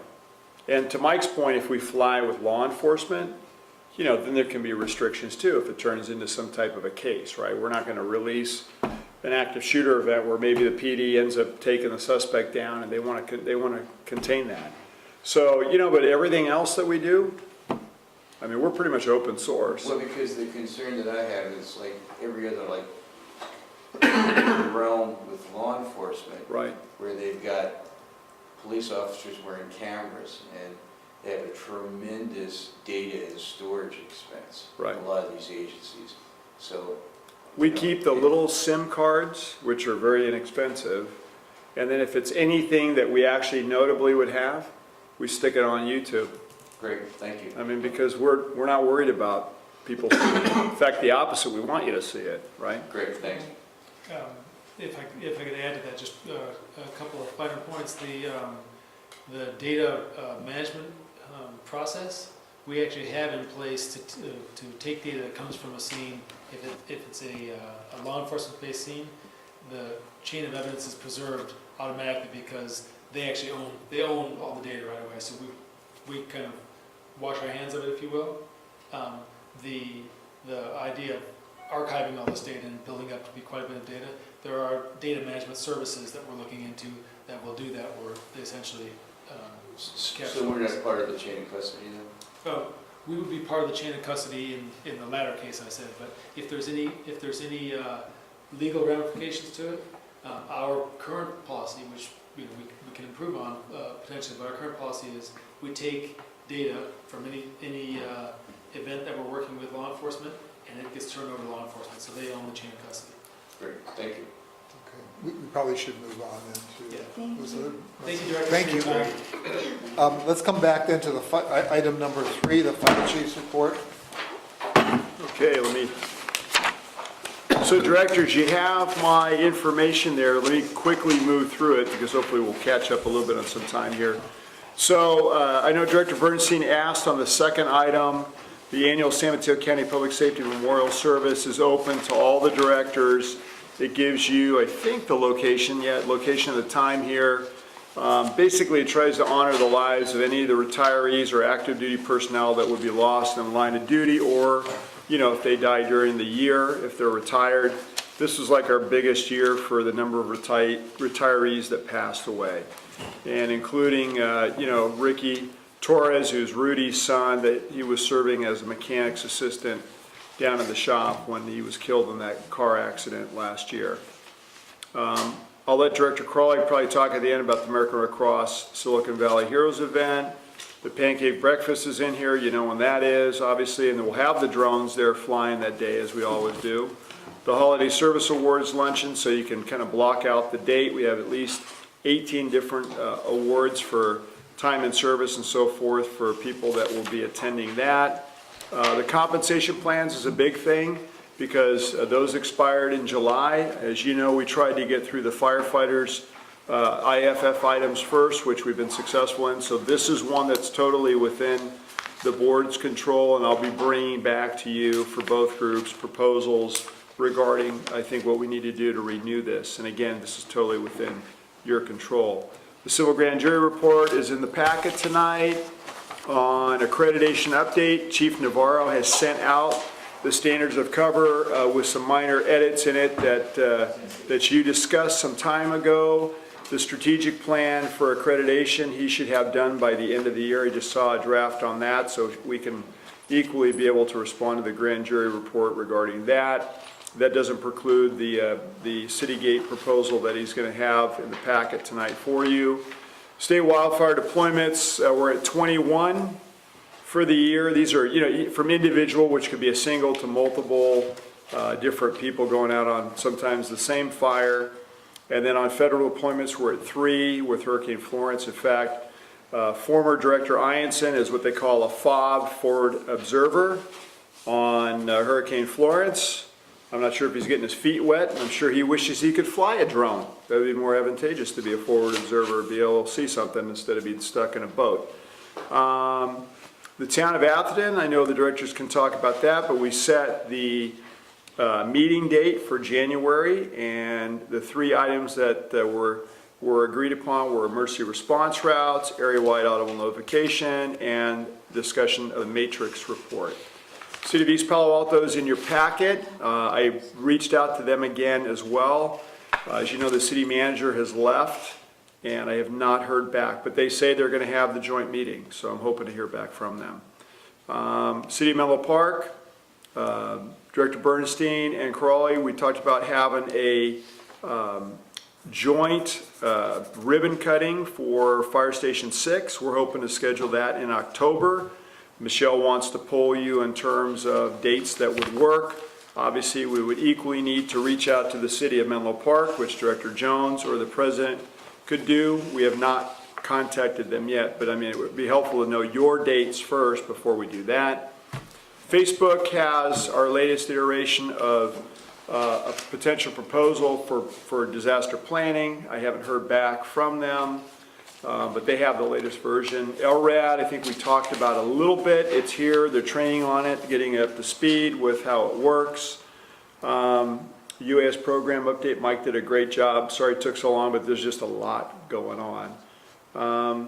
Special Operations Warehouse, you can see where we are. And by the way, I added through another email to you that the EPA Arts Center, their groundbreaking is October 13th from 2 to 4 p.m. That's located at 1950 Bay Road. But in fact, they'll be operating out of our facility's parking lot because 1950 Bay Road's a big dirt lot. So they'd rather have, a nice place to set up. And we're equally working with them on an agreement for parking in the other part of the lot that they're not going to develop. And so they've been very good about that. 20 Almond Draw, I think we just got the permit to remove the pool. That's coming. Had to deal with the arborist stuff first, which has been done. We're talking about the secondary storage unit on that property, which we'll bring before the Emergency Preparedness Committee. Priority 3 on Middlefield. We'll also bring before those committees the training tower information. We're moving forward with that. We've looked at a number of different training facilities. I think we got a proposal at least to show the committee coming up, which is a good start. Priority number 4, we started preliminary design for Station 4. We have brought in an architect to at least help us do that, and then now we're going out for actual RFPs for an architect to do the whole design in there. Nothing on priority 5, 6, or 7. And fleet services, sorry, I wish the tiller was here tonight, but it had a cracked window they had to replace, so it hasn't been delivered, but it will be here hopefully by the end of the week or the first part of next week. And then the deployment update, don't forget, we're moving forward. That unit goes into service next year on the other side of the freeway. So, that's why I worry about slipping the schedule, because we have to do the training, the build, get it in service, make sure it's all running right, and then have it ready to go. The firefighters are doing their bidding around what this will look like, which is in their MOU. And then the new firefighters, EMT and paramedic recruitment, I'm happy to tell you that we had 258 candidates take the test this weekend. It's down slightly from about 350 who actually turned in an application, but as with any application, you have to have all the certs and quals. And if you don't have it, no point showing up to the written test. I can't tell you how many people passed. That's the next part. That also gives us a demographic look because they're surveyed regarding their gender and race and all those different things, so we know exactly kind of what we're dealing with. But I can tell you that we had 214 that were EMTs and 44 that were paramedics. And a schedule on that for the next year or next 9 months in terms of hiring is we'll do panel interviews in October, chief interviews in October, we'll do backgrounds by November, we'll do some fitness evaluations by January, and then the Spring Fire Academy is in March at some time. And so we don't know when that is, but we know right now that we have at least 2 vacancies. We don't know how many retirements we'll have by the end of the year. So we believe we'll have at least 3 positions, but a list that we can work off of, for as long as those things are good because other people are hiring. So we're down about 100 from where we were in the past, and I asked Brennan today, what do you think that is? And don't let the numbers scare you as much as are the people that are taking the test qualified, right? So I think it's a combination. I think a lot of agencies are hiring, and some of these agencies on the that are further away, they're paying pretty good, and people don't have to commute. So it's probably a little bit of combination of the housing cost too, and the cost of living in the area. So I think obviously we're competitive. But, if you make a decision to work here, you're either going to pay a higher cost to live around here, or you're going to be driving. So I know some agencies, you don't have to do that, but you don't get paid as well. So those are the decisions that these folks will have to make. And, as we get closer down the road, I'll let you know. But as of today, we had one of the 5 paramedic firefighters drop out last month. So we went from 5 to 4, but all 4 just passed their 9-month written and manipulative, and then the other 8, which was a broader group of 9, we lost one there too early on. The 8 that are there just passed their 3-month. So we currently have 12 personnel on probation, and I just looked at the numbers tonight, and I want to say we have 37 employees. We have 12 on probation, so that's within their 1 year. And we actually have 37, if you count them, that were hired within the last 5 years. So that's a third of the organization. And that's PEPRA, that's, changing a lot of different things. So, again, it's a huge number, including for the training division, because once they finish probation, then they want to become drivers. So, that curve doesn't quite end. And the training division is a very busy group. And so, they're very motivated about having a training tower because they just see that as an added benefit to, what they can use. Is it still just one division chief? Yes. That's training? Yeah, He Schaefer. has no, training, a captain or? Well, no, he has Todd as a staff captain. Staff captain? Right, and then he has Melanie as our civilian EMS coordinator. And then we have, Jason. Yeah, Jason, who's in there, who's their records management. And then they have the 3 PTOs, platoon training officers on the truck. And when we move to a second truck, we've talked about taking those 3 captains on the second truck, and then basically they would be in charge of the burn facility at the Baylands training facility, as well as the urban search and rescue operations. The other group, this truck would be, even if it moves from here to Station 4, they'd be in charge of the training tower and the day-to-day, hose line evolutions, medical training, all that stuff. Thank you. You bet. So, he's going to actually get some more help when we put a second truck in service. Yeah. Great. And he wants it. He needs it. Peter? Are you finished? Yes, I am. 2 questions, one of which is, on the Atherton agenda, I had raised the question of Lindenwood, the lack of emergency egress and access. Yep. How's that being addressed? So I know the directors, well, I'll leave it to the directors. We did talk about that with the town. There was a discussion about getting it down to 3 items, and I believe that would be covered, correct me if I'm wrong, directors, because you were there as well.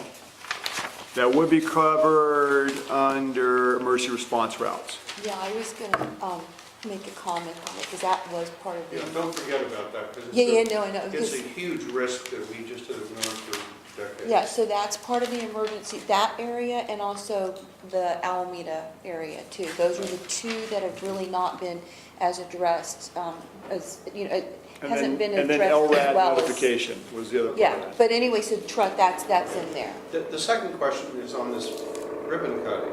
It's my understanding that Station 6 hasn't been finished yet. No. And I think it's inappropriate to have a ribbon cutting for a facility which isn't finished yet just before an election. Because it's a great opportunity for current elected officials to show up and get their pictures taken, etc. And it puts, I think it interferes with the election process. And there's no good reason to do it in October. Well, okay, so I brought this up kind of independently of Chuck, mainly because of the grand jury report, which, I missed the last meeting, as y'all know, because of a personal medical emergency, so I didn't get to weigh in on when y'all had that initial discussion. But the only reason I brought this up And, yeah, I mean, I know that the house part isn't done, was that, I think we have to turn in a grand jury report by October 10th. 8th. Okay, okay. And so I wanted people to see that there's something, there's a result of our planning, even though we've been cited and quite frankly slammed for not planning. So that was the only reason I brought it. I would urge us to do it after the election, That, rather than before the election. Through the chair, what is the timing schedule for completion of it? So we're hoping, again, I have contractors, so I don't want to say it's going to be December and then it turns into January, but sometimes these things can happen. So right now, the goal is, and they're slightly behind, is the end of the year. That, you know how that goes in December, they can tell you that, it could be January. So, it didn't move as fast as I would like. Now they got a crew there again, they're working. I mean, every day I go by to look to see what the progress is. But there's more work that needs to get done. I mean, we haven't moved the building from here. So essentially the second part, the back, isn't done. So, but the point was, just to be fair, the ribbon cutting, whatever the politics will be, was just more of, we're identifying that we've opened the firehouse, the station. In terms of a dedication and open house, I mean, we wouldn't do that until the whole place is done. And so, there's time to do that because, I don't want people wandering around the back and, falling in a hole or whatever, but. Yeah, Chuck? Just go ahead, Ralph. Yeah, I took a picture of it. Looks today pretty good. after I got I mean, and I sent it to you. The building in the back that we want to show off it's not even framed. I mean, Right. there's still bulldozers there and stuff. I mean, it kind of looks like it's still under construction, and of course the back entry and everything. But I get the politics part, Peter, I do. So I didn't even think about that because I was just so focused on showing off the fire station to the community in light of the grand jury. yeah, that's commendable. I mean, they Well, should I mean, show that's, it, sure. that's, When it shows. because when I read the report and I heard the discussion, I was like, just because we don't have a strategic plan based on their definition, doesn't mean we haven't planned. So that's the only, in the optics, that's the only reason I brought it up. But I totally understand where you're coming from. Yeah, and we now have all mail ballots. The ballots come out the Oh, 1st yeah, of when do they come October. out? Pardon? When, do we know the date? Is it October 9th or something like that? I think it's the 2nd or 3rd. Okay. So No. I just as soon stay away from that. And particularly in terms of the Menlo Park City Council, they're going to, for the first time, they're going to be voting, Yeah. by districts. And, it gives that kind of publicity gives a great advantage to the incumbents. And I would just say, hey, we don't need to go there. Okay. So We're not voting on that. what do you want us, what do you want us to do? Is it ribbon cutting, no ribbon cutting? I mean. Not now. I'm just saying, wait till after the election and then, I don't care when it is, as long as it's after the election. I think that, if it were finished and we've been sort of waiting to do this for a long time and it had been scheduled, I'd feel differently about it. Well, But to now suddenly drop it in place, just before the election, Right. I think it sets us up for criticism that we're trying I to can see that. give publicity I to, never thought about I'm particularly concerned about the Menlo Park Council, Yeah, I can see that. who, by the way, did very little to make this happen. Well, and it's in, actually, I think, isn't it in District 4, which is one of the races? I think it's, I don't know. I think that fire station is in the district where Peter Otaki is running with two other opponents. That I don't know. Let me just suggest, and I'm not arguing Peter's point here, but I think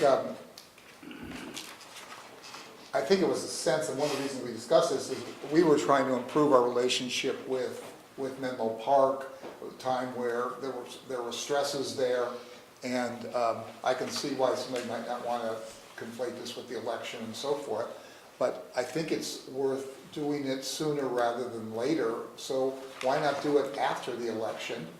But still, like in November or something, I think it's something that lots of people are talking about it, they're happy about it, it just seemed to me that November was the time, October, November, where I got a commitment from Peter Otaki to have a meeting about an agenda for a joint meeting with Menlo Park. So part of the reason we're trying to improve the relationship, I talked to him at the Menlo Park drill that was done back in April or May. The station was just opening then. And that probably would have been the ideal time to do it. But in any case, why don't we schedule it for later in November? Well, I'm okay with after the election, and especially now that I'm thinking about it, especially if that fire station is in District 4, which is one I'm of, reasonably sure. I think it is, yeah.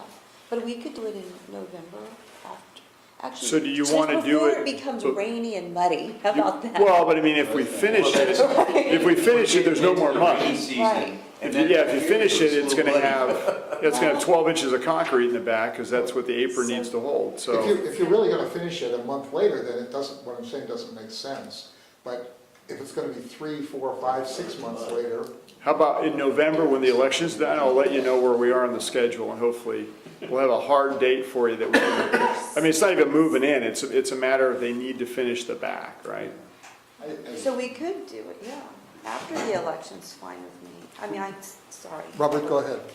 Well, all the open houses, finishing buildings that I participate in, you know, for us, you know, building affordable housing, sometimes people are moved in, you know, for a month or two before we have any type of open house. So to me, I think it's best to kind of have your house in order, have our house in order, so that we can, you know, kind of, you know, polish that bad a little bit, you know, let it shine, so to speak, rather than having people struggling around in mud and stuff like that. Yeah, no mud. Especially that rear entry and exit is kind of neat, and, you know, that back outer building. Yeah, I mean, those buildings are gonna be full of stuff, you know, that we've had stored away for years that nobody sees, right? Yeah, I just wanted to Our say before the rain- last before the one we rain. built in the last, in November, completed, it was raining, the sun was shining at 9 o'clock. Yeah. By 11 o'clock, by the time we had the open house, we had tents all over the big patio area, and it was raining like cats and dogs. So the good news here is, remember, it's the end, so the buildings are there, so I mean, even if we put a couple easy-ups between each one of the buildings you could go to, people shouldn't get wet. I mean, you know, when we're doing the groundbreakings or we're out in the mud, I mean, we've hit Station 2 when it was raining and muddy, and we hit Station 6 when it was raining and muddy. That's I mean, why I said no rainy season. yeah, but this is, remember, it's an opening, so I mean, it's an existing, brand-new building with a roof over it, so. That won't be so bad. And I know the neighborhood, After the election. the neighbors are excited to be able to get in the building at some point, but they all want to see the whole thing when it's done too, so. Anyway, I'll let you know in November where Why we don't we are. discuss it, just look at it for the October meeting and just see what the progress of the building is. and- Okay, well, hopefully a lot of progress. Okay. So I'm trying to make sure I'm making sure they're At beating least the rain for too. that Driveway area, so. we're Before it walking starts cement raining. on mud. Yeah, hopefully within the next Okay, 30 days. So we're all in agreement after the election then, it sounds like. Okay. Okay, let's, are you done? No more I'm questions done. for the Yeah, chief? Thank I'm you. done.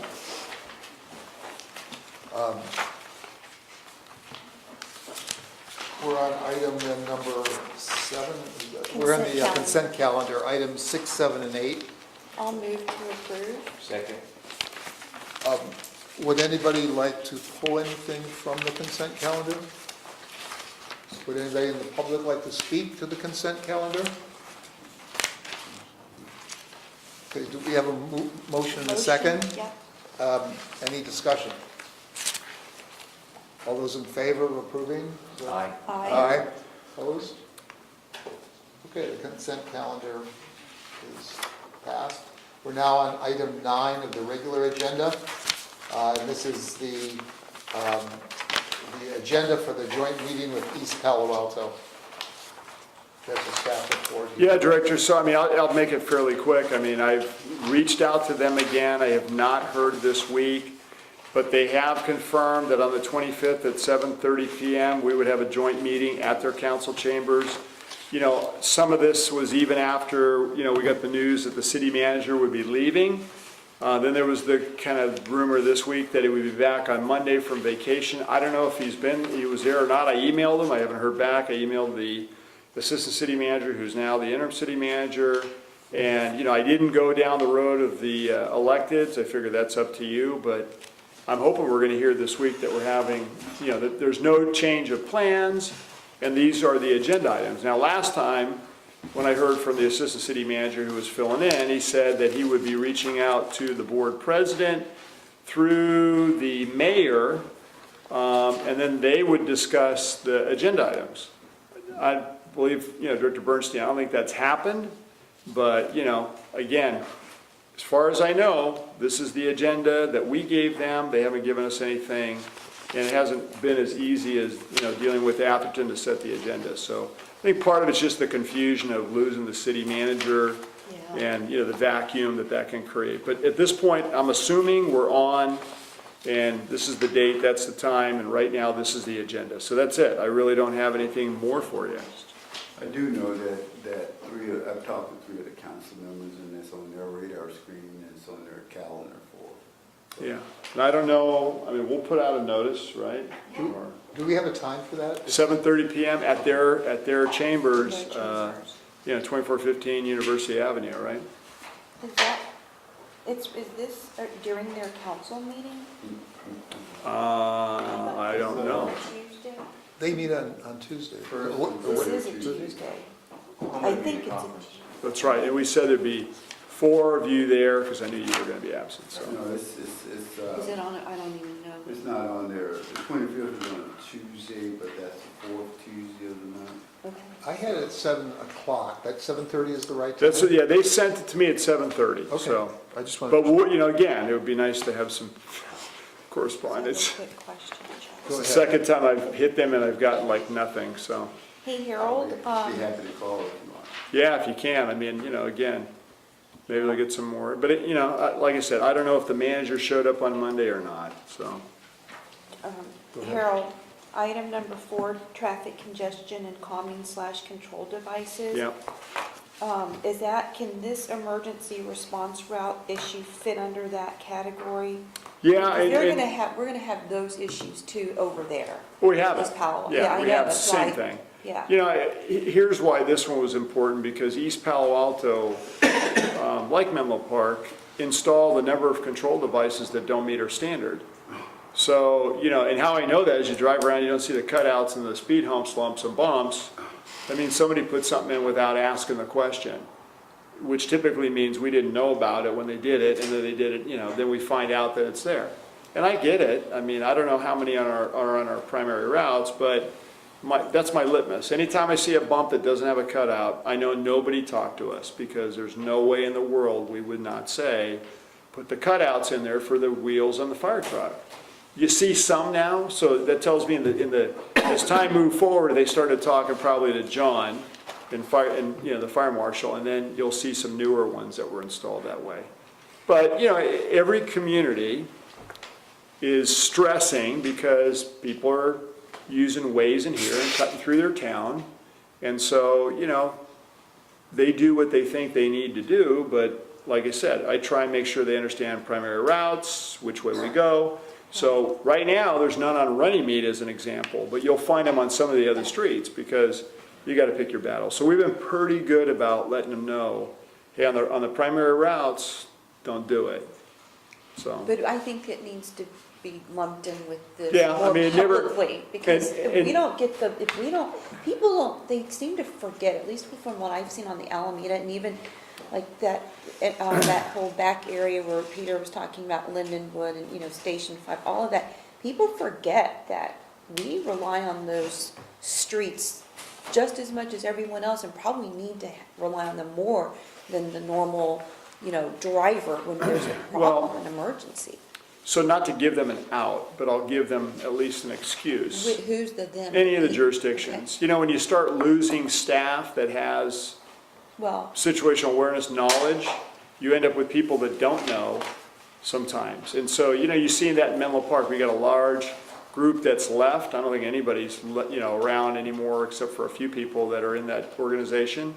East Palo Alto suffers through some of the same things. They lose people and all of a sudden, somebody's doing something they shouldn't be doing without talking to somebody else, but they don't even know to talk to anybody else because nobody ever told them that. And whoever the predecessor was gone by the time they got there. So, there's a constantly evolving thing that, we're meeting and talking and re-educating people Right, which too. makes it more important that this is discussed in Right, well, public and session. I think it speaks to having a joint meeting every year with, all these jurisdictions, because then if something starts to slip, you can jump on it, right? Okay, I just want to make that known, because I know that was the concern for Atherton, primary response, emergency response. Yeah, well, I think it's going to be a concern for them too, only in a different format. They're a cut-through town, Yeah. and they don't like it, and I don't blame them. Through the chair, I have one question and then a possible comment about another item to be included. I know we're loading up the agenda right now for that particular city, but the first one I read, and I think it may have been in your report, Chief, it talked about, or somewhere, it talked about the impact fees that was mentioned, that was actually introduced to the cities, but no cities or none of the cities kind of responded back or changed or instituted some type of agreement with the development, in future development for those particular impact fees, and it kind of came off the table tonight for the fire district. Is that, you know what I'm talking about? Oh, yeah. Do you think that it may be worth just an introductory to cities in terms of bringing that up, since we got their attention at that point in time? I think that would be great, because I think what happened was the city managers got together and a lot of times never gave this to their electeds, or gave them a version that was the old version, which is what we ran into when we had discussions with the city of Menlo Park. Because I remember, at that time, I think it was Mayor Otaki started telling me all the things that he was unhappy about within that study, only for me to correct him and say, you're working off the old version. I think that, there's no, as we've said, no residential in there. I hope that they know that. There's commercial, but there's commercial only for anything they build above existing, right? And there's a lot in East Palo Alto, and I think, it would be good to have that discussion with East Palo Alto, because unlike Menlo Park, that I think has a lot of resources, East Palo Alto doesn't necessarily have those same resources. So I think that's probably a more productive conversation. And I'll just tell you, we have an inadequate water infrastructure in East Palo Alto. I don't care which company you want to pick, they're all inadequate. They're all old. They all got problems. You have City Hall is owned by the county. They want to kick them out so they can redo it. They've been wanting to do that for 10 years. Do they let them come back in? Well, where does City Hall go? The police department's in trailers, modular trailers, and on rented property, on a 3-year lease that's coming up. So, you got each one of these that we're talking about, you're right, they have their way of looking at it, and, our impact fees helping or hurting somebody like in East Palo Alto. And I think, there's some sensitivity towards that. So I don't think that's a bad topic. I just think that we kind of got cut off at the pass, so to speak, before we could get to the councils and the council members to explain what the benefit would be, or even the shared idea that, I will say this, when I've talked to a couple of council members, the one thing that they told me, which I thought was grossly unfair, which was, but we have a brand new firehouse and brand new fire trucks. Yeah. Well, Yeah. Yeah. Right? And Right. that's right, but that doesn't mean now there's not the rest of the fire district, right? And I see that mentality sometimes, I've dealt with it over the years out there, but I also see when they had RDA, they legitimately used RDA to do it the right way. Menlo Park totally took advantage of it. I don't care who hears this tape, totally took advantage of it, okay? then they got Facebook to fill in after that. So, but EPA did it the right way, or else they wouldn't have the Gateway, they wouldn't have University Circle, and, you know, sadly, before they could get to Bay Road, which was probably one of the more complex because of all the hazardous materials that's out there, and, you know, all the other things that go along with that, you know, they couldn't pull that off. But that's gonna go, maybe, because now there's, you know, there's a lot of other little impediments regarding a per head employee tax. Is that gonna scare different developers out, away? I don't know. I mean, I just know that, you know, of all the jurisdictions that we serve, that's the one that's had the greatest need, the biggest problems, and from a governmental standpoint, has huge issues that the other jurisdictions don't necessarily have the same way. So my thought is, through Chair, that the conversation may go by way of it has or has, maybe it, you know, thrown to the side, but I think it's worth introducing the thought again, and you just mentioned the benefits. I think it would be so to reiterate that benefit, because I know the city is looking at certain taxes over there to tax businesses over there that I'm not sure is going to go well on at the election time. It may, but I don't think so. But at least we can begin to introduce another idea to them that might be appealing. I'm not sure, but I think it's an opportunity. The second piece, which, and I don't think it's just my excitement about Michael's presentation. I think everybody was quite excited about the drone and what it can do. I can really see a lot of applications based upon my experience living in the city, with some type of joint relationship between the district and the police department there, the application for the drone. Because, you know, we have drones flying over the city around, and now, a couple of them making their own drops. I'm aware of that. Yeah, making their own drops. Yeah. And it's not like it's, you know, anything legal either, but they're making their own drops. So, you know, and the police department, as far as I know, don't have that capability because of their stretch. But I think it may be an opportunity to, again, introduce another idea, another possibility to the city council. And I think if the city council can become aware of these opportunities, there may be that filtering system where they filter down to where it needs to go to make it happen. Yeah. Well, you know, let me suggest this, and not to go too long, but, you know, I think it would be nice to have those discussions only because, you know, for example, I look at water. You know, we got a water problem.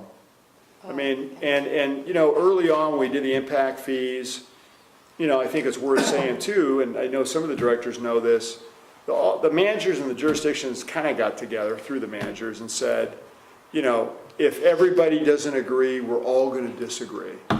Well, but every one of these jurisdictions is completely different than the other, right?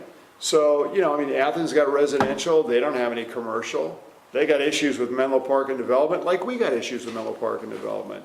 East Palo Alto's been left behind. They don't own anything. They got all these issues. Water's a huge part of what goes on. I think you could find the commonality to focus on, you know, that would be mutually beneficial. It doesn't necessarily have to be equipment, apparatus in the fire station, but, you know, I think to have a real kind of understanding that even though you have a new station and apparatus, this stuff just doesn't go poof and you know, appear. That's a lot of planning and work, and there's other places that we need to do that too.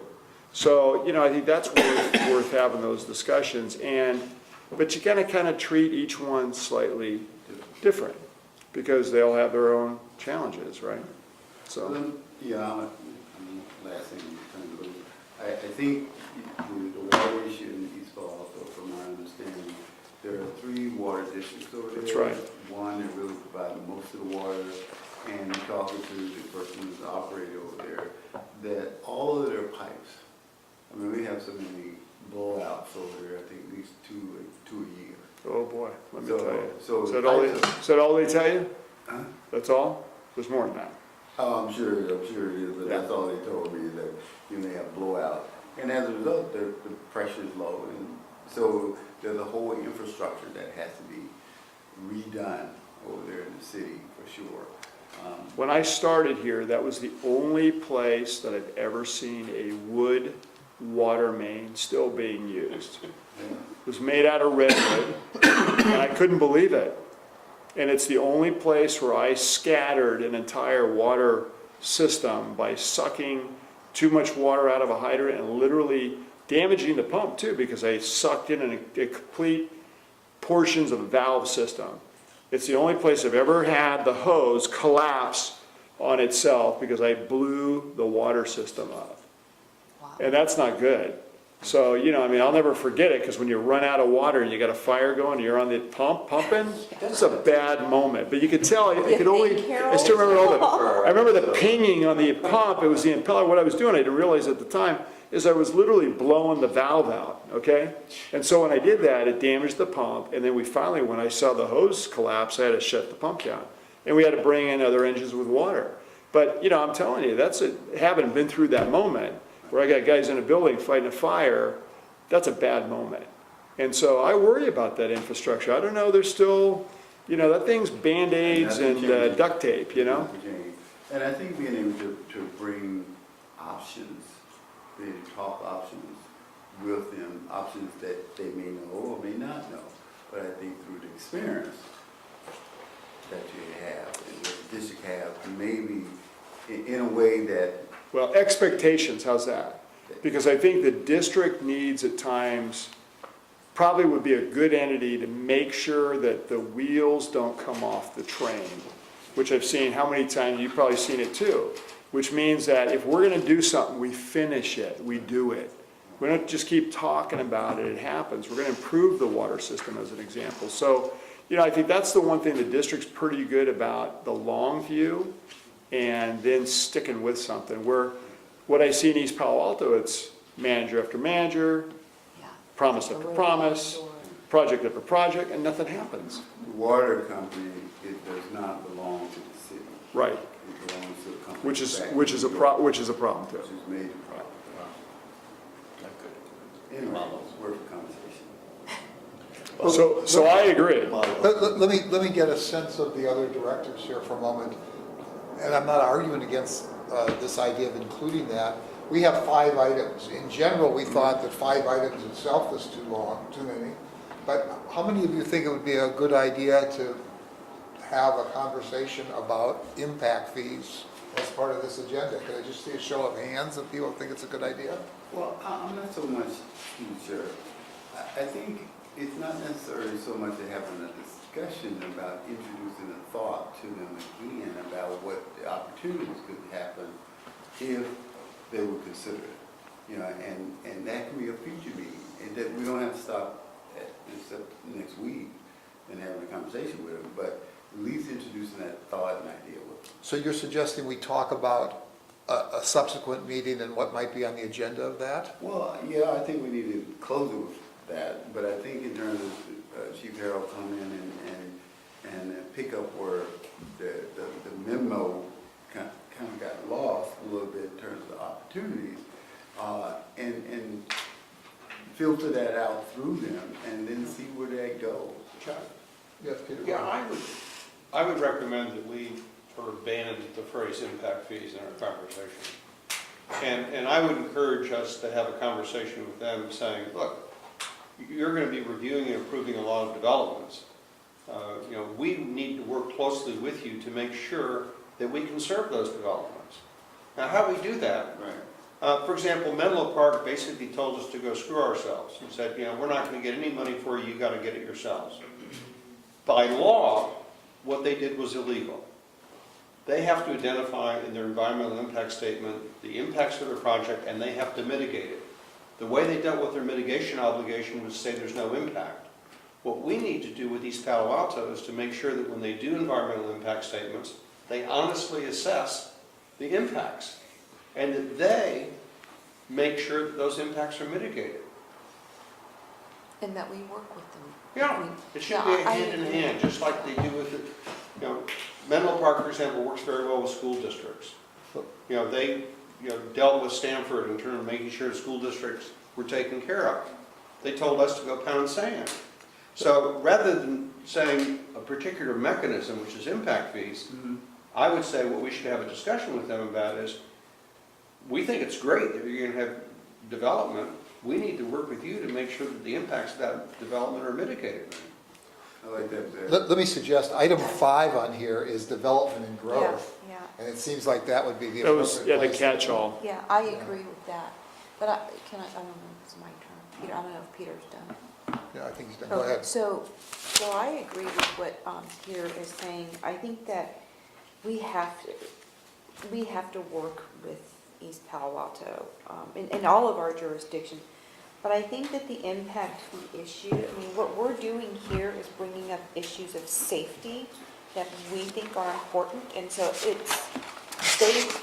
they will probably have an interest in this, but I think that for us, I think, if we put in how we work together to deal with development and growth under the safety umbrella, which is exactly what we should be concerned about, it's really for their benefit, right, too. So I want them to understand that we're trying to help them as well. Harold made a comment the other day about Menlo Park, when one of the mayors said, I'm really concerned because you bring these things to us, and there's no checkbox that the fire department's looked at it. You were there What we for should those. be doing is learning from that experience and say to East Palo Alto, as you go through these things, we want to be partners with you in the review and development of them. We want to be partners with you in the Right. environmental impact statement.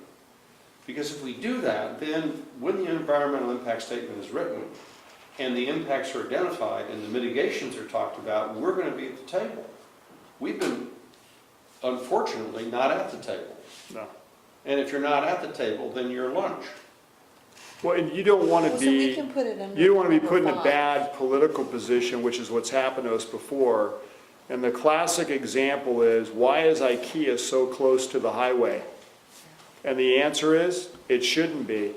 Because if they'd have come to the fire district first, we wouldn't have to do what's called side lotting off the freeway, which is illegal.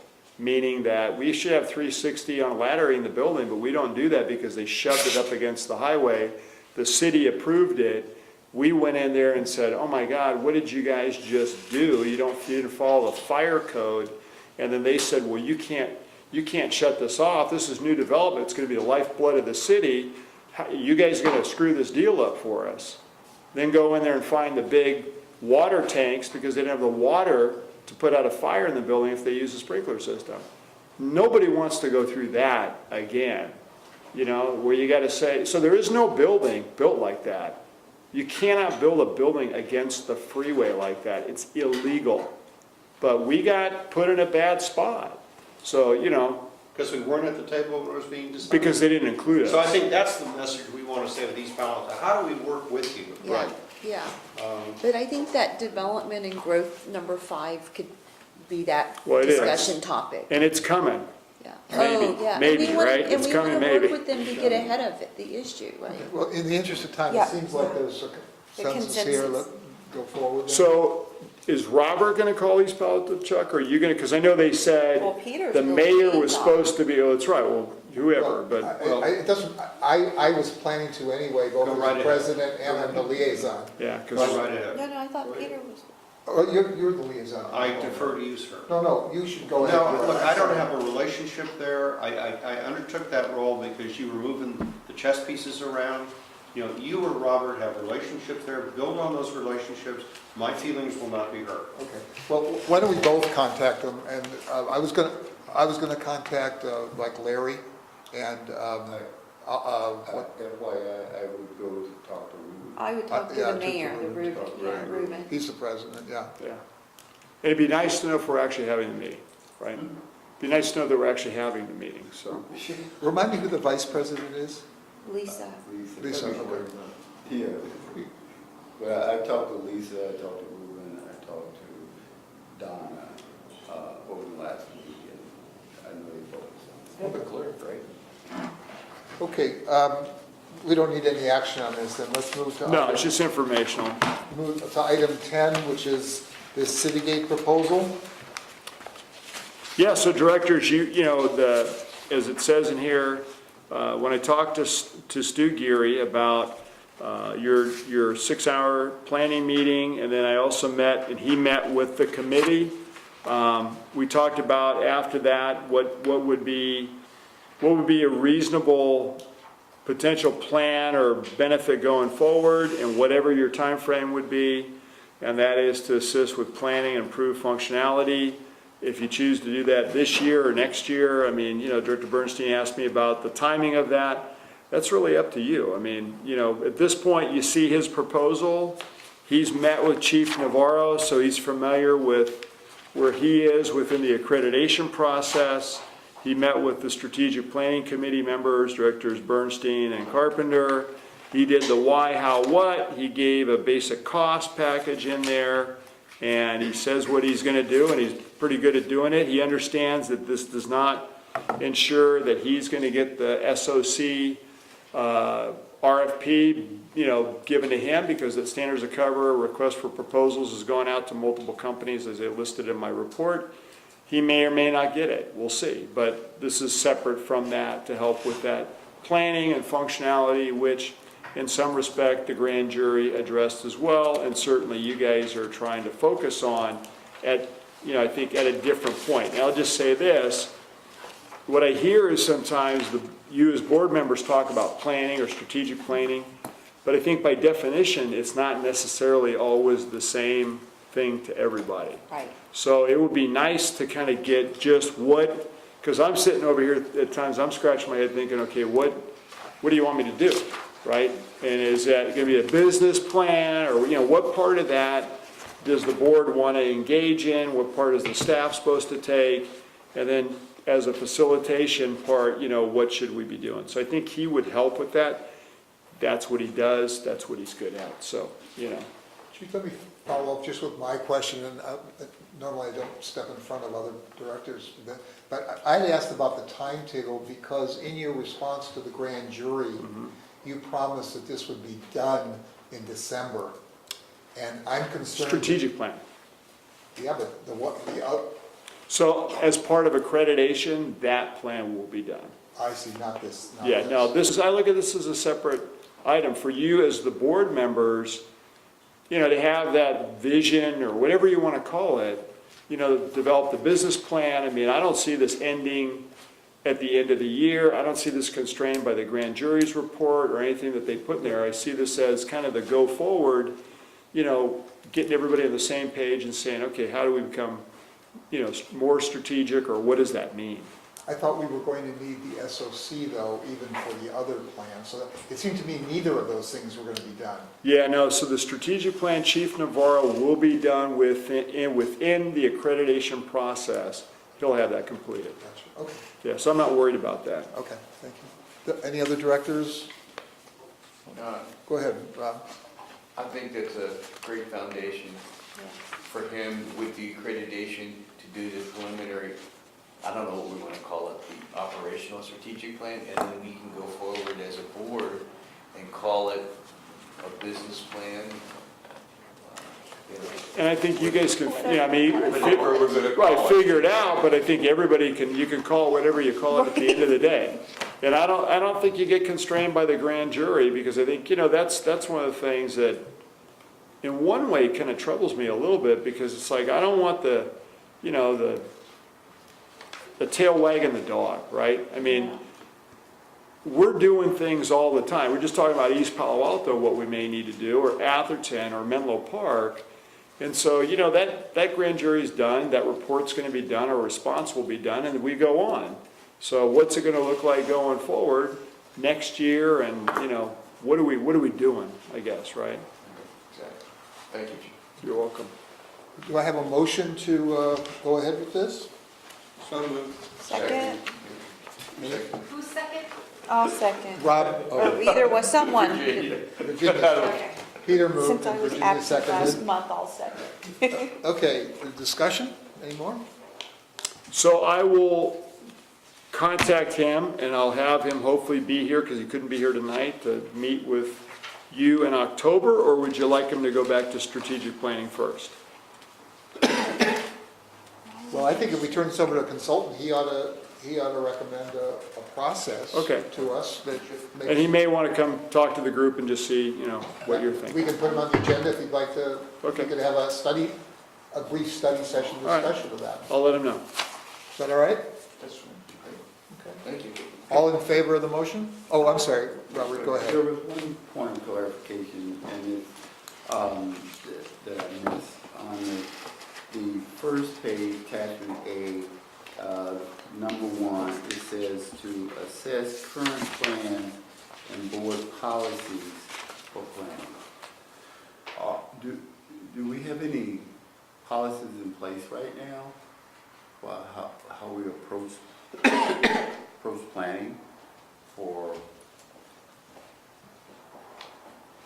I don't know. Have to look. I think there are some policies that touch on it kind of indirectly in terms of decisions we make and what kind of information we should have. That's different from, once we make the policy, how do we go about creating the policy? I don't believe there's a policy that relates to what a strategic plan is or who should do it or when it should be done. I think you're right. Yeah, and I think that's the part where he's really, and his group are really good at looking at best practices because they go around the country of setting it up for success, right?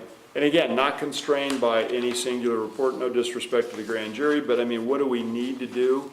And beyond that, what's the best thing you could do? I want to just add to that, it's not only that, but this guy's kind of a fire professional who Right. knows what we do. Right. So he This- knows the product. This is his I thing, mean, right? we've worked with him before too, Right. so it's, Okay, further discussion? All in favor of the motion then, say aye. Aye. Opposed? Okay, thank you. Let's move on to number 11, which is the response to the San Mateo County Grand Jury. Right, so directors, this is the draft. We still have time. It can go back to a committee. You could have a special meeting. In response to Director Bernstein, I don't have to give responses if we agree, especially within the findings. I mean, I did that under context.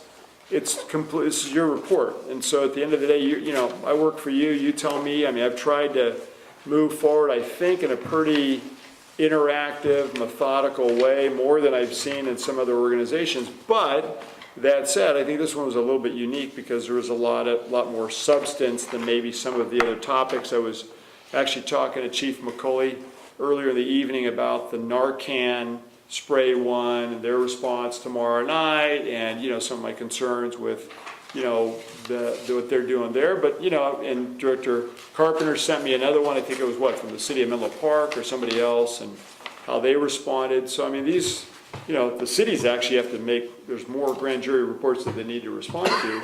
This one I think was a little more elaborate with timelines and a little bit more pinpointed. I didn't like some of the statements, and neither did I. But nevertheless, I think we've had pretty good back and forth on what the responses should be, and I think in the approach so far, I mean, I think we've done a pretty good job. I've had, Tim is given responses in here. Stu Geary has given responses in here where it applied to what Citygate did as a consultant before, so you read that. So these aren't just all my responses. I mean, anywhere where we had to have some technical expertise, whether it be legal or consultant, or even, Chief Navarro and speaking to accreditation and strategic planning and where we were in timelines and blah, blah, blah, that's all in here. But Director Bernstein's point, on findings, we don't have to give a response beyond that we would agree. So if you look at the instructions, right, Michelle, because we put the instructions that are in there, and, the timeline is kind of set, so. And, but again, I tried to put some context because sometimes we agree, but do we really completely agree? And, anyway. Peter, you had some comments? Yeah, I worry that given all the issues that we have to deal with, that we're overthinking this. We've had a couple discussions on it. As the chief's indicated, he and other people have put a lot of time and effort into it. I have read the responses that have been prepared, for example, by the city of Menlo Park for 3 grand jury reports that they're currently responding to. This is not an earth-shaking issue. the grand jury has raised these points. That particular grand jury is no longer exists. They went out of existence at the end of the year, of The fiscal year. Yeah, so, is this perfect? No. But I don't want to spend a whole lot of time trying to make it better and better, because we got other things to do. I think we've done a very good job of responding. 10 times more content in our response than any grand jury response I've seen from other jurisdictions.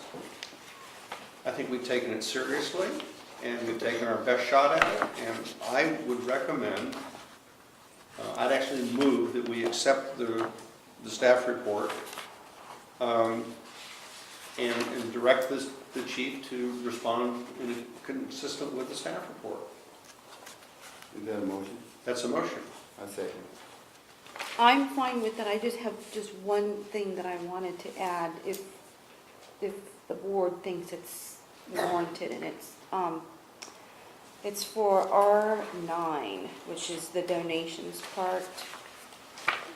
Particularly starting with the third, well, from the second and third sentences, it says, public agencies are allowed to accept donations under the law. It is an accepted practice of government agencies such as sponsorship for public events. The fire district does not want to foreclose this legally available option, which I think is a great response. But I also want to put something in there that's more positive, and that something, and maybe it's unnecessary, but I want to put in something along the lines of, and wants to continue collaborating with community organizations, because that's exactly what, like with the Junior League for the pancake breakfast, the Leo Lisa, with the Burn Foundation, so that they know that this is not something that we're just. You don't want to be constrained by the comment that we shouldn't be. Right, Because you're right, we would not have a pancake breakfast if we didn't Exactly. accept donations. Right. But I don't know what the. everybody rest of eats the board- donations, so. with the Well, community- we don't accept donations, they go to Well, they the go- but Burn it- Foundation. Right, well, that's a No, good but point. That's right. But technically, they work with the district, Right, and it's on district property, Right. and then the district doesn't collect the proceeds, I guess. Right. But the district organizes the whole thing. It's like the muscular dystrophy past. it might Is be that the overkill. language? Are we looking at page 10 of 10? Yeah, it might be overkill, Peter. I just think that we work with so many great organizations. The answer is we disagree. Yeah, And then we explained that, we will continue to do donations.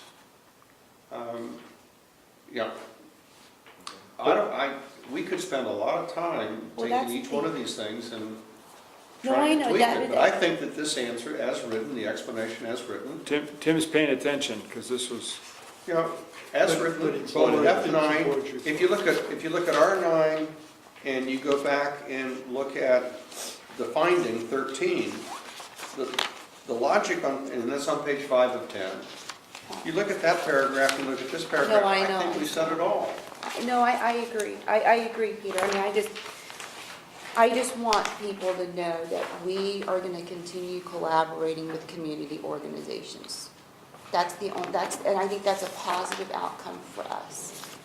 That's the only thing I would change, but, it's neither here nor there for me, but I just, I think that where it says furthermore, where are you looking at? middle of, on R9, right below the disagreement, in the middle of the paragraph.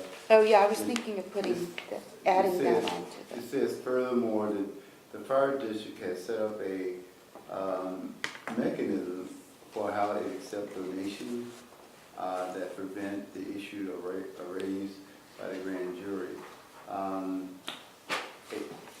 well, that's not the same thing. Is that the Bill Summer? PVF. Yeah, yeah. yeah. Philanthropic Venture Foundation. It doesn't matter to me if we want to include that. I agree, we can't spend all of our time on these responses, but I just wanted to add something that was more positive sounding, so that people know that we collaborate with community organizations, and we're going to continue to do so despite this. Let me say, I have a couple of responses that I would like to at least let the chief know. I think, in my view, they're problematic. I agree with Peter, though, I don't want to spend a lot of time on this, but I don't feel that it's completely done either. I mean, there's some broken sentences in here, and there's some stuff, I'm looking at R3, for example, is the reason for, F3 on page 2. F3 is a broken sentence. Or even Chuck, I F16. would just say that the sense of my motion is not that we're adopting the language here, but that we're accepting the staff report and directing the chief to respond. That doesn't preclude any one of us from giving him additional input. Okay. I misunderstood the sense of what you were saying. The sense of what I'm saying is that we have a staff report here, and what we're doing is accepting the report and telling the chief to go ahead and respond, and we have a pretty good sense of what his response is. If you have individual comments or things, tell the chief, but we don't need to vote on them. We don't need to have it as a I agree. action item. Yeah. Actually, so the grand jury says that the board has to take action in a public meeting to accept the Well, response. we can do that after you finish it. Well, no. But you won't have a This- meeting that's What before do we I... need to do now, Tim, to legally conform with the What the grand jury, what the obligation is that the response sent to the judge and the civil grand jury is approved by the board. And you can approve it by saying that you've reviewed this and direct, like your motion says, and direct the staff to direct the chief to finalize and submit. That satisfies the Fine. quote So- approval. But honestly though, if there are going to be particular changes that are substantive to what's written here, Okay. then those should be. I don't think a those should be broken called sentence out. is a substantive change. No, I agree. I'm I'm going to take not- away my change, okay. but I'm not talking about a broken sentence either. There is an incomplete sentence. That's what I'm talking Fine, about. so, you know, Yeah, so figure out what that's, yeah. I mean, accreditation is a I think we lofty goal would be- and worthwhile process, but difficult to achieve, especially when other, and that's not, so whatever that sentence is, I mean, what was that sentence? Oh, mine got cut Where's off. that? Tim, what's the most efficient number? way where we Yeah. could communicate? F16. We could approve this after the chief has finished it. Does it require a meeting? Yeah, I mean, Yeah, if- that's- See, and that's why I yes, Yeah. that's the option, like the two options you have. you know, laws get passed all the time, and then after the law's passed, and there's conforming changes that are made, et cetera, et cetera. My sense is that what the grand jury wants, or what the judge wants, is that we have reviewed and approved the response in substance. You know, and that doesn't mean that a sentence can't be changed or something like that, but it means that the chief can't, after we do that, say he's going to change something that we disagreed with to agree. You know, I won't do that. and One last stab at this for me. Tim, can we approve the report as written by the chief, subject to these grammatical errors?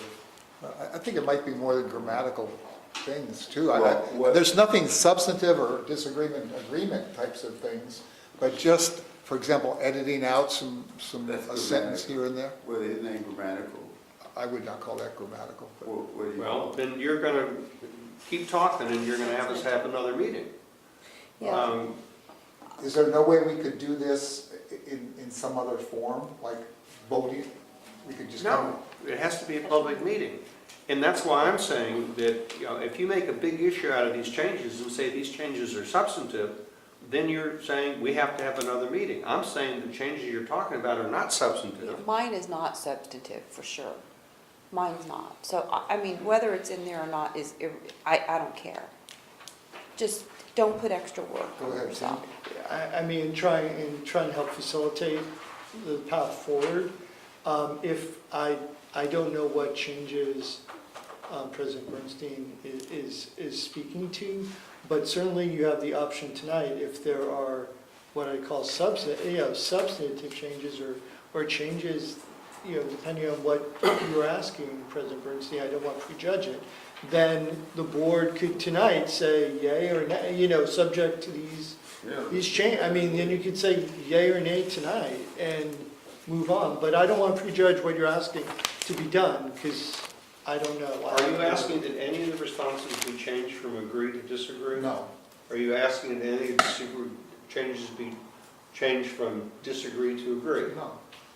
So all we're talking about now is grammatical changes, right? No, F-16 is not even a complete sentence. So, yeah, That's the only something- thing that So that's the only something thing. got Yeah. excluded in a cut and paste somewhere That in would be there. the only thing. What is it? Right? Well, it says accreditation. Yeah, I think it has to do with other priority. I think there was a smaller sentence that's in there, but That cut- it cut would off. be a Yeah. substantive thing, but that's a It grammatical doesn't thing change the too. essence of our Right, response, which is disagree. which we agreed or disagreed, and if we disagreed, why did we disagree?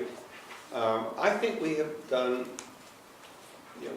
we have 99% of the verbiage here. Chuck, correct me if I'm wrong, I don't sense that any of the things Manny that and I you'd like worked to on this change one, are and I probably substantive. cut it off when I pasted. No, if I could categorize it, there might be some things that I don't think we need to say, for example, that just sound a little, Doesn't change the response, though. again, I don't know, that's, But no, You know what? it changes are you the going to word. change the response from agree to No. disagree? Yeah, so. If you're not going to do that, then go, consult with Tim, consult with the chief. As far as I'm concerned, the sense of the motion was, we accept the staff report and direct the chief to finalize the report. That's fine. Let me say, I'm agreeing with you, but let me just suggest one more thing. What about if we go ahead with your plan, the chief puts it out, we get to read it, and if there's some reason that anybody has a problem with anything, we would call a special meeting to take care of it? No, We only need, 48 hours for? You know what, Chuck, most 24. grand jury responses Through the chair. literally have agree or disagree. They don't even have explanation. Yeah, through the That's chair, most, through the chair. Sorry. Virginia had one item, I assume, and you said incomplete sentence. Could you complete that sentence so that? well, we could, yeah. Notation of that, so we can get that out of the way? I mean, you can do that right now. I don't know what word is missing, but this is Well, added. it's a- So basically, this sentence reads, accreditation is a lofty goal and worthwhile process, but difficult to achieve, especially when other. That's it. And so, y'all can complete it, we can complete it, it doesn't matter. I agree that we should probably just get this out of the way. But that would be, I don't even care about my suggestion, which is not substantive, but I don't know what you were gonna say there, Harold. Well, you got several options. I mean, I think Director Bernstein pointed out, and you've said it too, we can eliminate all the comments under That's findings right, if you yeah. want to do that across the board. It loses some of the context. I know Director Bernstein was in favor of all the comments under recommendations. Really, under recommendations is where they're, that's the meat of the whole thing. But where Robert is saying, can we just complete this and then just vote for this now? That's Sure. what you're saying, right, Robert? Yeah. So what are you, Pick a word. yeah. Yeah, so Tim and I were talking about, it says accreditation, a lofty goal, and worthwhile process, but difficult to achieve, period. Perfect. Okay, done. There you go. True. Thank you, Tim. Yep, I think that's great. And so can I call for the question?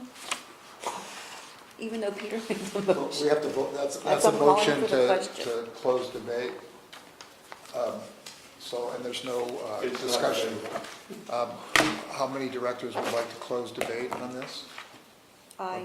Okay, it's approved. So we will vote on the motion.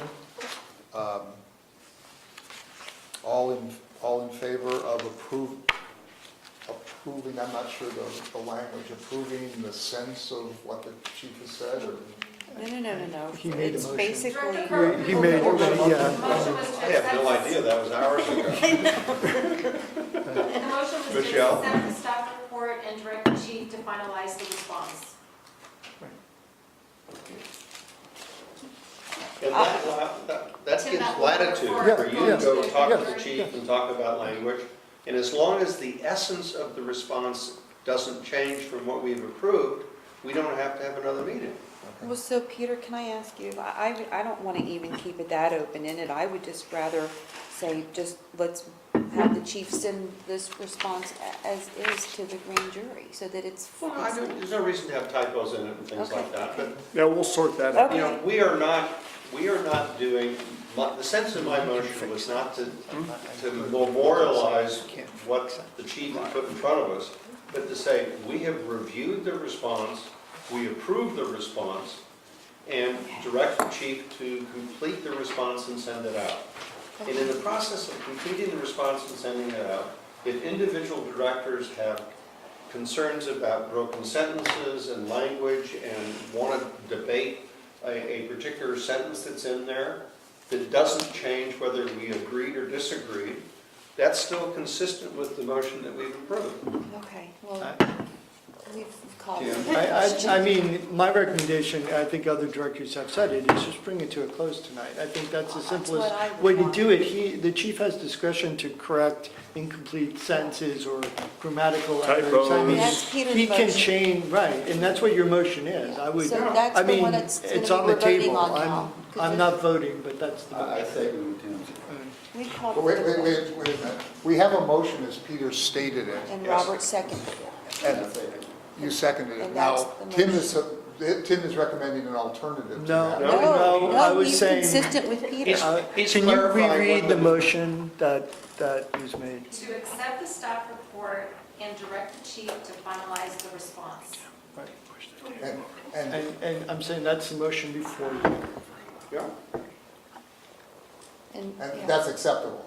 I thought you said it was not. that's legally acceptable. Yes, that's, Oh, no, okay. I said. So- Does there have to be something in there that the board approves the responses, like the word approve? No, because No, he they're said it was accepting it, acceptable. they're saying it's accepting, directing. and Leave him alone.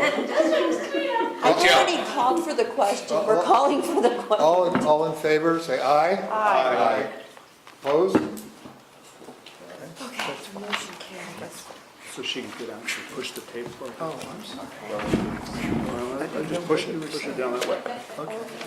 I was missing. Okay. You usually leave a gap for We it. are on item number 12, which is a resolution from Peter Carpenter relating to sharing fire district funds with another government agency.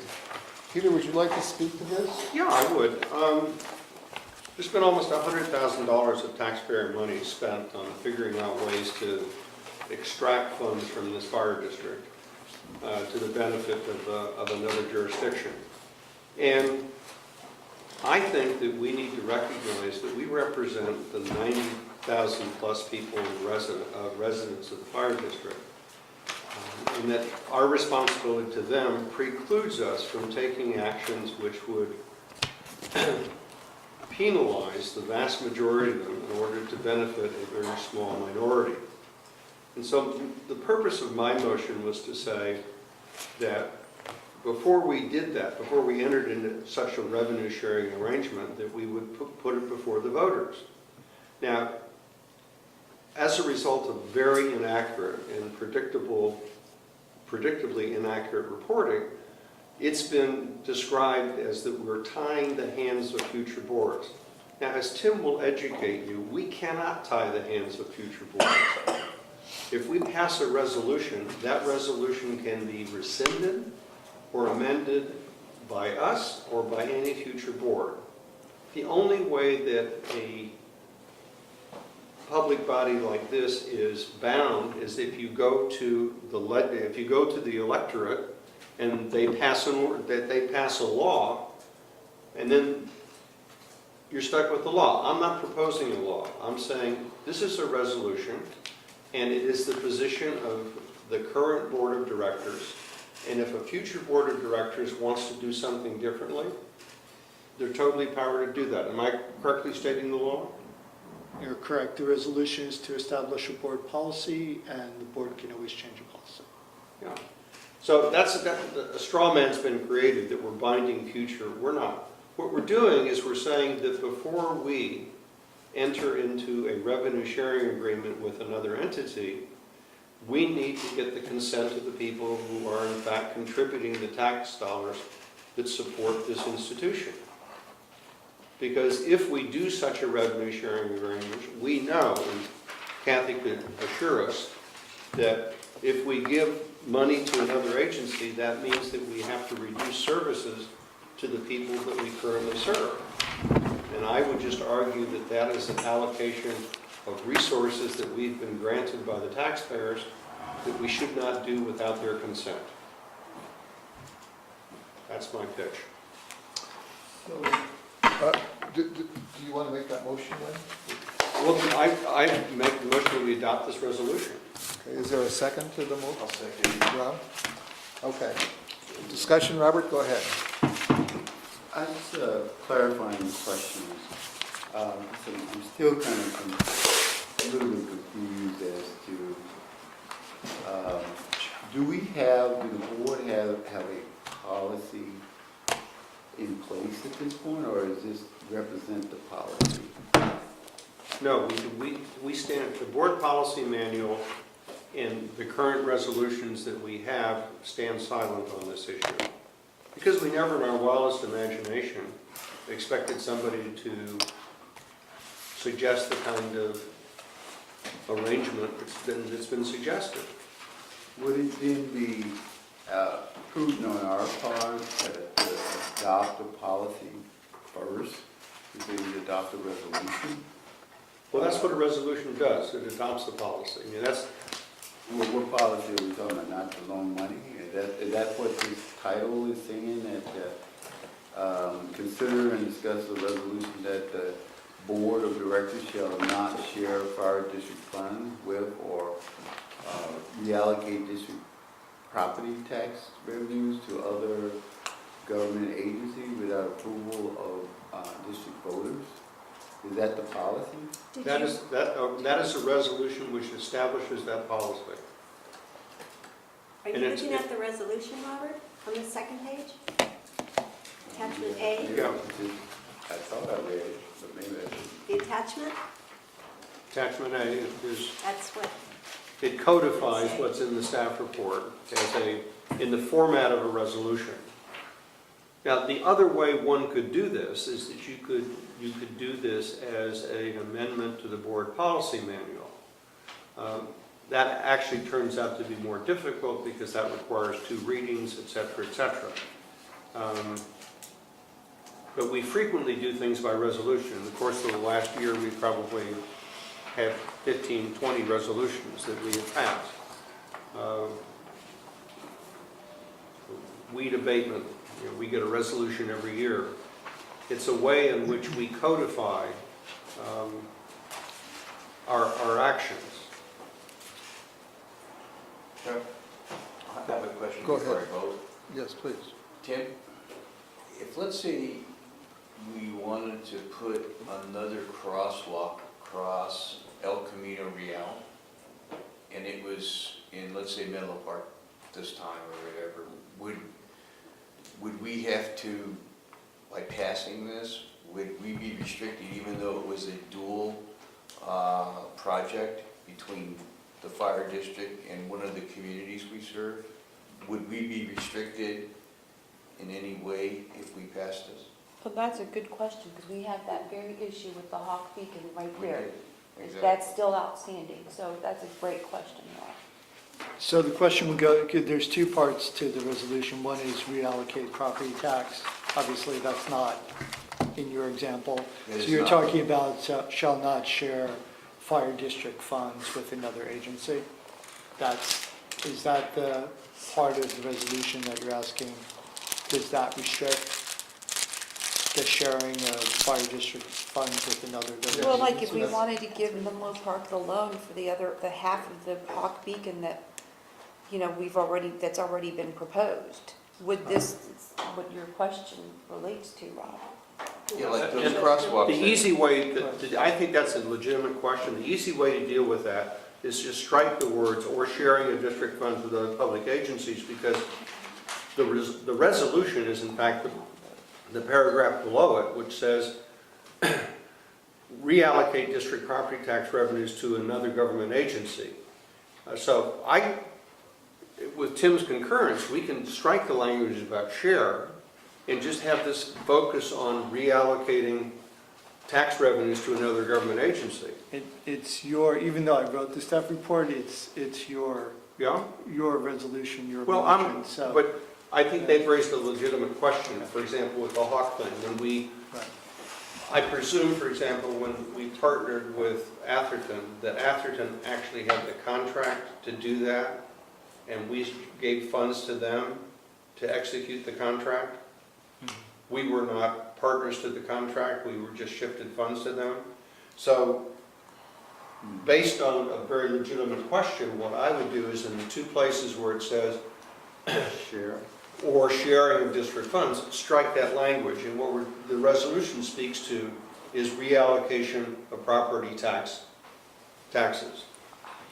You're welcome to do that, you just have to amend the motion on the table to be I would- whatever you I want would the make that resolution. amendment, that the language So- regarding sharing be struck out, and the focus of the resolution be the reallocation of property taxes. So how will this resolution then read?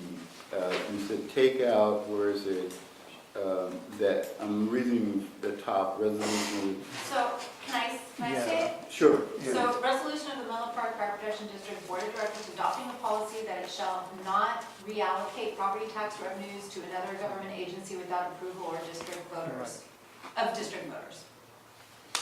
I thought we were striking out the share part. So you'd be striking She out the just share did. fire district funds. And it occurs with three or- places in the document. So what Michelle's just done is in the title, she struck it out. You then go down to the second paragraph, again, you strike out sharing. And then in the resolution, you also strike out the language with respect to sharing. And so the focus here is on the reallocation of property tax revenues to another government agency. So could you read that again for me? Okay, let me take it from the top. Yeah, In the heading, right. you go down to adopting a policy that it shall not strike share fire district revenue funds with, Shall or, and then pick up reallocate property tax revenues to another government agency without approval of district voters. So that's the first change in my motion. And when I get finished with this, I'll then ask Rob if he will then accept an amended motion. You then go down to the second paragraph, whereas the Board of Directors wishes to require approval by voters within the district's jurisdiction of any future action regarding the reallocation of property tax revenue, strike or sharing of district funds, resume with other public agencies. Then you go down to the be it resolved paragraph.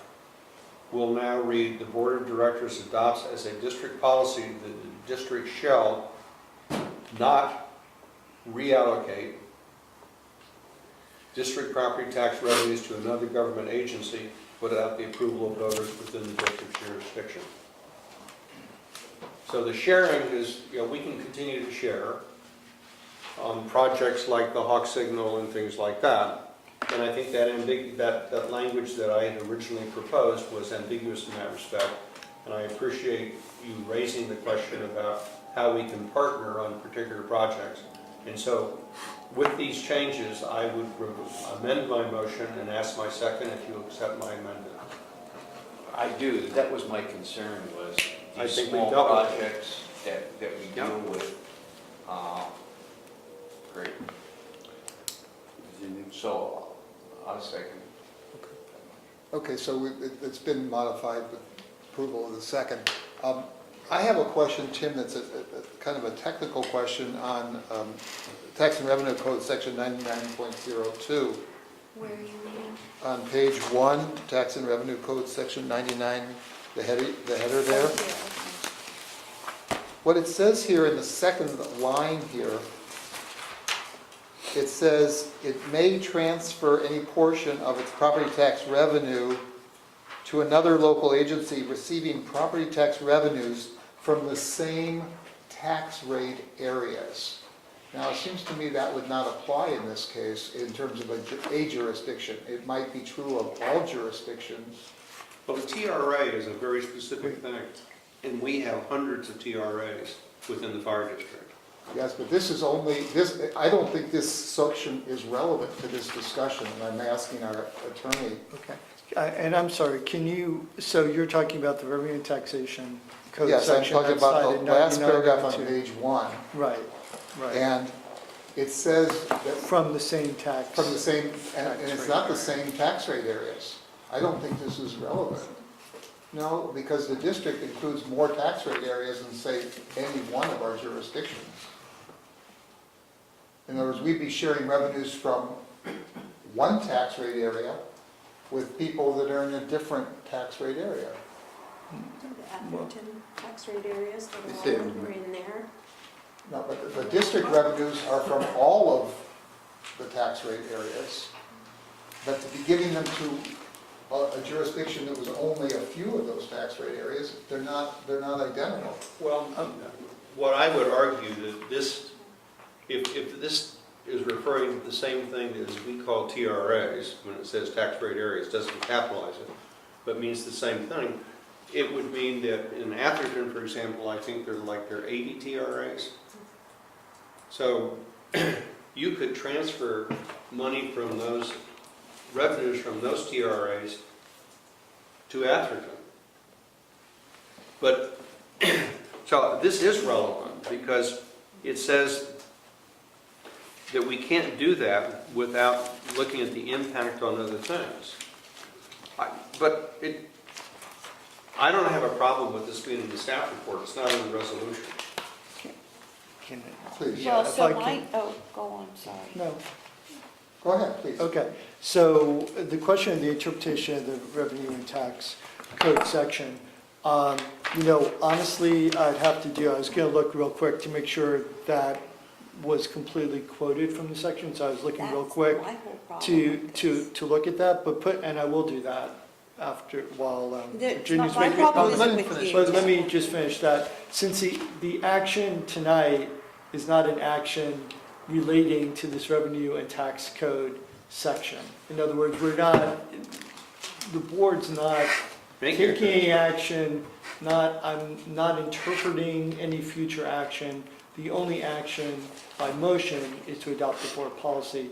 So honestly, the staff report provided this information, but it's just background information relating to the issue before you. It doesn't really relate to the legality or illegality or the content of the motion before you. It would be a future item that honestly I'll look and double check while you're talking, but you're not acting under the revenue and tax. So Code isn't that the section that would authorize a transfer? And Right, that's what my question is. If you were making a transfer, then we would have to give you. We'd have to comply with this, And, right, but we're not making a transfer. have you made any determination then about a negotiated transfer? Is that permissible under the law?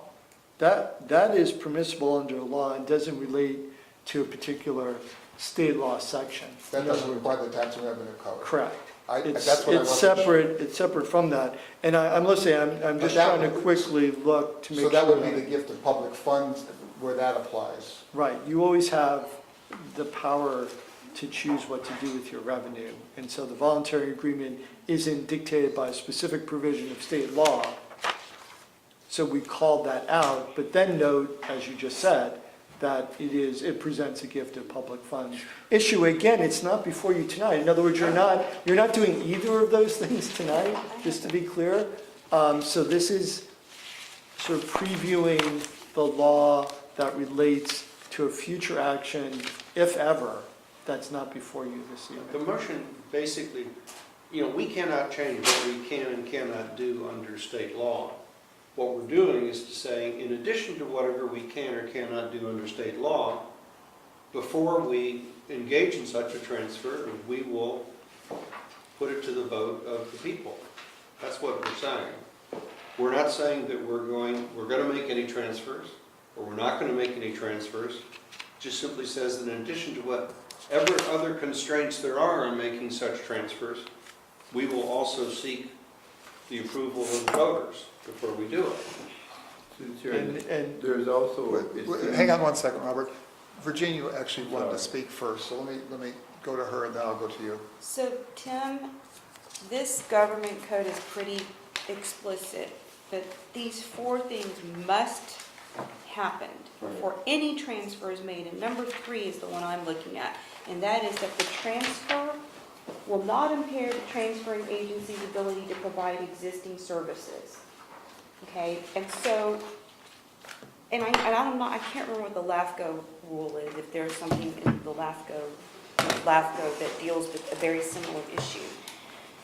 I mean, I can totally understand where Peter's coming from because I thought that way, but the law says that, you know, kind of limits us. So why would we, I know we're not making a decision on transferring or not, but it seems to me that what we're thinking about is something that I think could be harmful to a relationship that we have to have right now with one of the cities that we represent. And if the law is the law, whether or not we put this to the voters is irrelevant as far as I'm concerned. So to me, and I'm not saying that's Peter's motive, I totally understand where he's coming from, because that was my immediate thought until I started reading, you know, some of this. And so my thing is, I'm not ready to harm a relationship right now, especially with the city that's working with us on dealing with primary response route problems and challenges on the west side, which is the largest area geographically in this fire district. I have a problem with that, but I understand where Peter's coming from. And honestly, I'm going to be, and Carrie, I'll tell this to you, or the mayor of Atherton, you know, I get it. I get where there can be anger and frustration from the fire board because of some of the comments that have been made by the council members, but I'm not ready to, you know, harm or ruin or disturb a relationship that I think that we have, and that's a good one and that we need to develop. Sure. Go ahead. Please help me, and I hear what you're saying, Virginia, but if we decided not to give someone some money, Transfer, you mean? well, transfer money to people, is our relationship based upon the money or the transfer? If it's based upon the transfer, then is it ours to do as we please? Or are we bound and constrained by the taxpayers and our fiduciary obligation with them and how we use their money?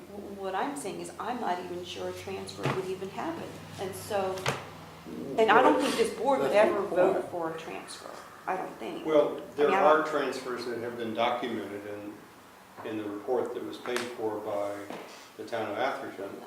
I don't know how they complied with this. You say, let's not harm a relationship. Wait a minute, you know, they've cost more than $100,000 for the taxpayer money to be spent on this issue. I'm just trying to put it to rest. Just say, hey, folks, you know, we're not going to take an action to benefit a very small number of people that's going to have an adverse impact on everybody else unless we put it to a vote. But what I'm saying is that the law actually prohibits us from doing that. No. If you read the matrix report, they give examples of places where they did enter into I'm such looking at revenue sharing this. agreements, and that's what's gotten, you know, if you want to see don't harm a relationship, we have said to them time and time again, you know, take this off the table. They won't take it off the table, so who's harming the relationship? I'm trying to do something that's neutral here. It just simply says nothing about a particular jurisdiction. Just says that before we enter into any revenue sharing agreement, we want everybody who's impacted by it to have the opportunity to vote on it.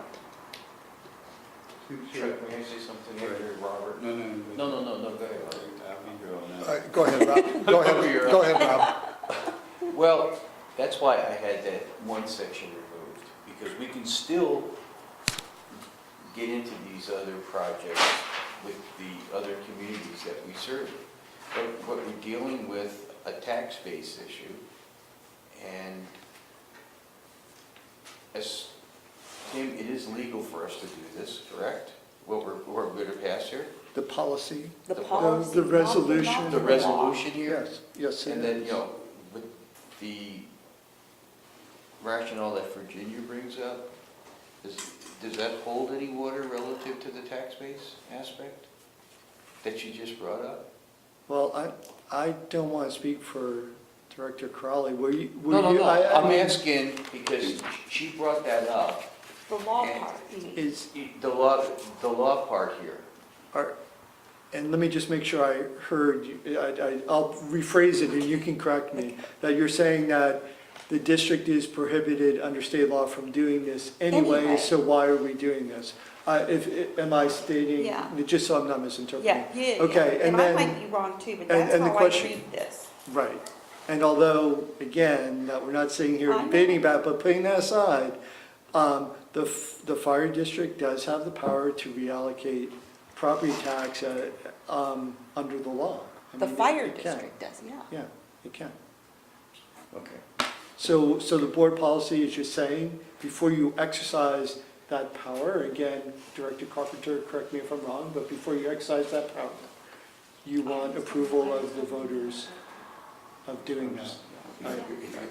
Can I ask a question just to follow that up? Oh, I'm sorry, Robert, you were going to go first. Go ahead. Yeah, I mean, I'm hoping that we can take names and out of the conversation, because it's not about, because there may be one jurisdiction, one city today, and then there may be another city tomorrow. It's about looking overall, I think, what policy that the district may take that would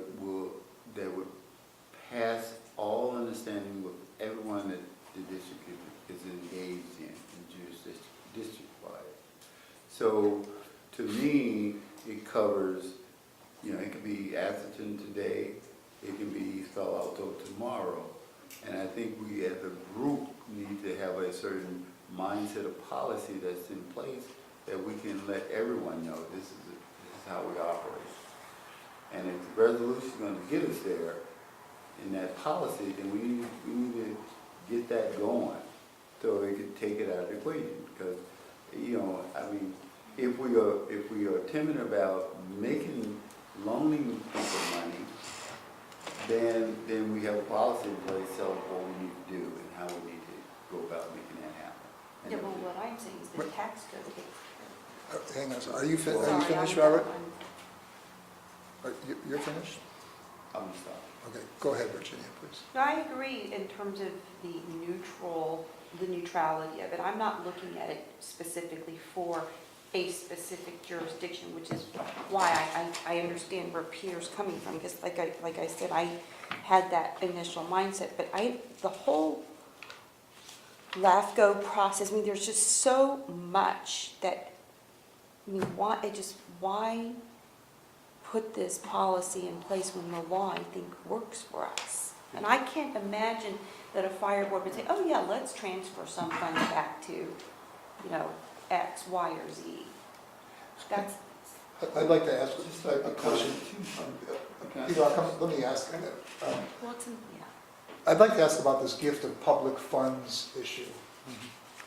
It seems to me that, I'm not rendering a legal opinion because I'm not qualified to do so, but I'm not sure that the permissiveness of this is justified by the tax and revenue code. So I'm going to focus for a moment on the negotiated transfer. As I understand, if we were to transfer something, we could only do it because we were giving money to, let's say Atherton, I'll say it, I don't care. We could only give money to Atherton if Atherton were going to use it for a purpose that served our needs as the donor agency. Am I correct in my interpretation?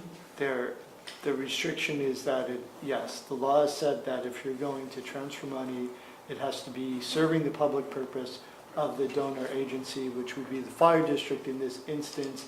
That being said, the court interpretation of what is the public purpose of the donor agency is honestly going to look at look at your district's findings and what your district said about how this furthers your purposes. Again, an issue that isn't before us tonight, but that is a legal constraint. So the monies could not be used for whatever somebody wanted to use them for. They couldn't just be a pile of money and that's it. The public purpose of the donor agency, it's broadly construed.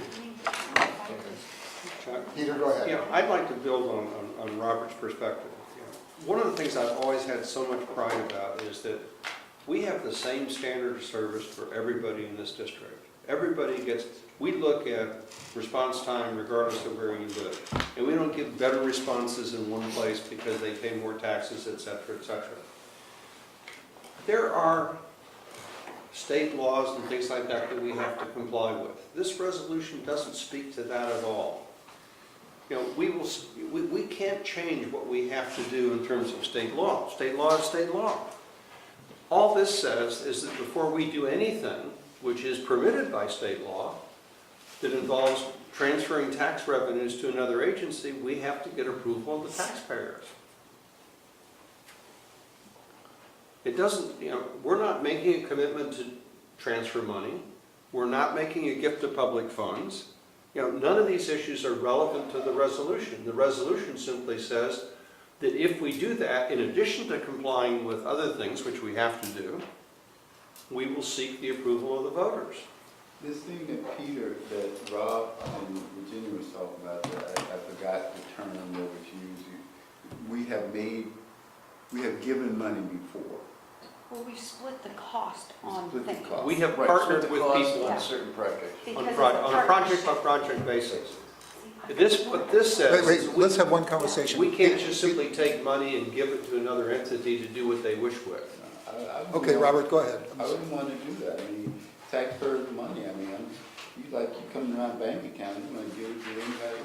I mean, I'm just, No, that's the way I feel too, but I think we should have the power in order to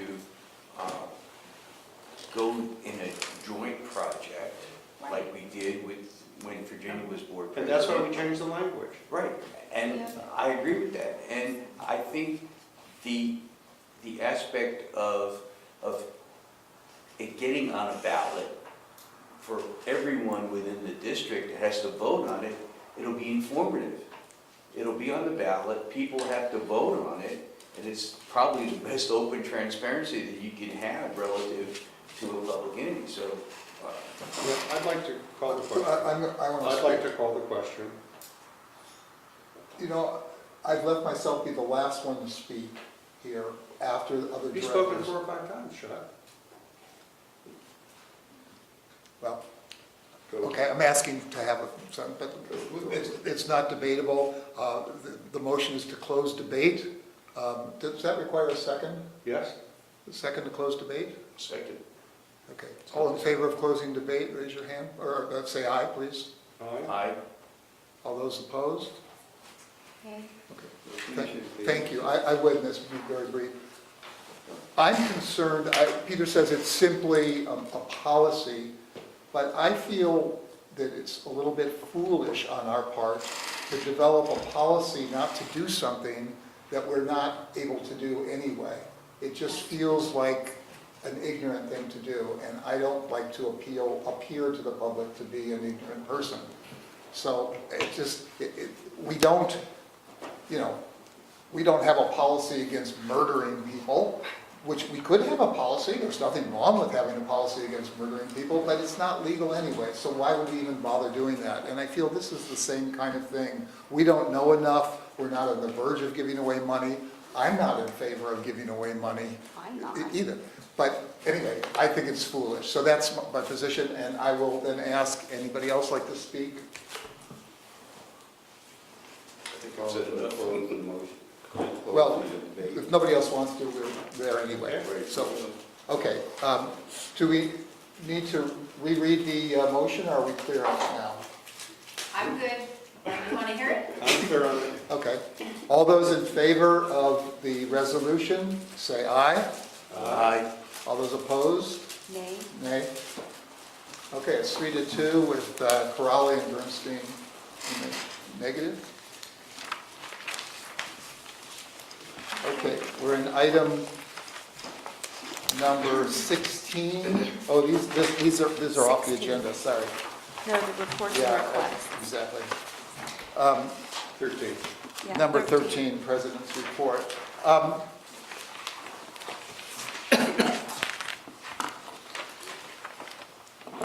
going to go to the committee reports first, if you don't mind. I don't have anything to say as the President's Report, so maybe let's move on to number 14. So I'll start, Peter, you want to do Finance Yeah, Committee? basically the way we're now working is everything that the Finance Committee does comes to the board. There's no need, nothing to report that hasn't already been submitted to the board. We look over the financial reports, we recommend approval, et cetera. So you've got all of the actions of the Finance Committee before you. And we've dealt with them. Okay. Human Resources? We haven't met. There's nothing to report. Okay. Emergency Preparedness Committee? Rob and myself met with. Well, I want to thank. Oh, not Rob. I want to thank Peter for doing the last minute thing because What my was the daughter last had a minute? What was the baby. last minute thing? I wasn't part of the meeting. It was Peter. 9 o'clock in the morning, I get this phone call from Rob. Hey, Peter, I've got a committee meeting at 10. Can you fill in for me? Oh, sure, I'd be glad to. I come in, My daughter's in labor. I come in and I sit He's a new down. grandpa. And the first thing that they say is, well, here's some granola because we're going to be here for 4 hours. I just want to thank my fellow board members for taking the slack up for me. Thanks.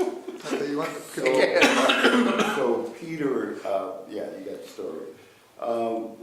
And myself, along with Chief Stevens and Michael and Michelle, had a meeting, and the purpose of the meeting was to there was a new vision discussed, as well as structure and management for the emergency preparedness program. The overall approach to talking to the consultant about trying to get a handle on or an idea of any issues that may have arise or be within the emergency prep executive search board, to kind of understand if if there's any misunderstanding about the purpose and intent for the group, and where there may be stagnation within moving forward within that whole emergency preparedness program. Rather than focusing on only issues that the group began to, both Chief Stevens and Michael laid out a vision, a modified vision for the emergency preparedness program, and which I thought was taking what they initially had thought about was the goals and direction for that particular program. We looked at some of the accomplishments that the group that they have made in that area, and also try to pair that up with the intent of the program. An intent defined by FEMA and intent defined by when the program first got started 14 years ago. Will you clarify, when you say the program, do you mean CERT or The Emergency Preparedness Program. in the district? Yeah. Yeah. Of which CERT is just a piece. CERT is just a piece of it. Hopefully our goal is to eventually, there's a process that we want to go through to kind of give full understanding of what the director's thought was the intent of the program, and what staff, including Chief Stevens and Michael, thoughts were of the program. And then there will be another meeting taking place with the CERT Executive Board to kind of talk about and explore their thoughts about what they think the CERT executive board mission is and what their purpose might be, and what structure they're operating under that may be weakened in some respect, so that once they have had a chance to air their thoughts on the new vision as well as the current vision of the program, to then begin to come back together. When I say come back together, Rob and myself, and Rob's not there, Peter, or anybody else, to begin to kind of take this information and begin to kind of understand if there are issues, technical issues within the structure of the program that need to be looked at, that may be hindering growth and harmony within the program, within the CERT executive body, and also the emergency prep group. And that meeting should be taking place October 4th, I think it is, where Michael and the consultant will be meeting with the CERT executive body and pretty much facilitate that meeting to try to get an understanding of really what's going on. And then once that takes place, then we'll come back together and kind of iron out and look at what and come up with a report about what direction the program should be heading. So Peter, you was there. Yeah, Rob, I want to say that I would like to thank you for giving me the opportunity to participate in that meeting because I really enjoyed it once I realized I was captain. Thank you. Mike Ralston did a wonderful job in making a presentation, and he had a beautiful diagram that showed the various pieces of the whole entity in terms of the professional firefighters, the CERT people, and how these components all needed to work together. Very helpful just to pass that around. And one of the things you realize is that so much of the difficulties that we are encountering are because of the interface between the professionals, highly trained people, and the non-professional community people. And the more we understand the basis of that, those two different cultures, and recognize that whenever you've got different systems, the amount of chaos is greatest at the boundary between the systems. And that's absolutely true of what we're doing in the community response area. And so we just had a lot of really good discussion in those 4 hours about how a lot of it is just simply clarifying for people what the expectations are, and how we can work in each of the 4 elements of that diamond that was presented. Very helpful, good discussion. And the goal is, if I may add on, the goal is to expose that information to the CERT executive board to kind of get a sense of whether that's what they're operating under, or are they operating under some other mission or some other purpose. And I think that it would be very helpful that when we finish with that particular group, that there will be a presentation from Michael and Chief Stevens on that one particular chart, because it really kind of defines where CERT should be and where we are right now. And as a board, I'm not sure how many board members really understand the real purpose of the CERT executive board and what direction that is heading. I wasn't around when it first started, but I was there when the board got created, and I know what kind of confusion took place at that point in time, people understanding its real overall arching goal and purpose.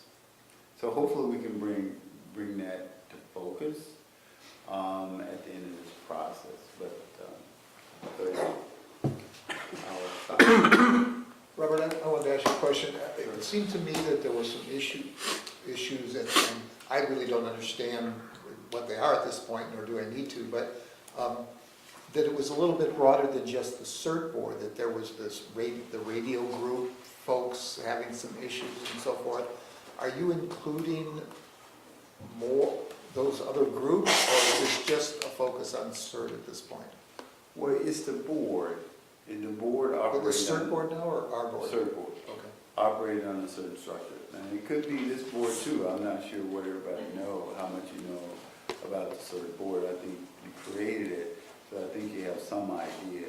But how it's operating, under what mission that it's operating under. The communication group is one aspect of that CERT board, and why there was mutiny on the bounty, I have no idea. But I think it's important to understand, and from what I do know, that there was some sharp misunderstanding about its purpose. So, if it's for that one particular group, if they're unclear about what their real role and purpose is, then other aspects of the CERT board may be in question as well. And maybe not. That's what the whole point of trying to bring that group together, to try to understand where things went awry, if they have it all. There may be some structural issues, just basic structural issues, or maybe it just might be a philosophical issue in terms of what they think the purpose is. But how is that group impact the community is the biggest takeaway that I had from that, our discussion. How does the CERT board interface with the community and with the district? Okay. I will report then on the Strategic Planning Committee. My report's similar to Peter's, in that the main thing we talked about was the consulting assignment with Citygate, and we talked with Stu at that meeting, and the results of it were on the agenda for tonight. So you're up to speed on all of that. I'm going to go to the actual director's reports and requests, and I'll start down at your end, Robert. Director report from you, just other things you're working on, or? That's about it right there. Okay. Rob? I attended on September 7th the CERT presentation that Mike Ralston did, and thank you, Chief, for letting him go over to Half Moon Bay at Coastal Fire and did the presentation very well. He did an excellent job, very well received.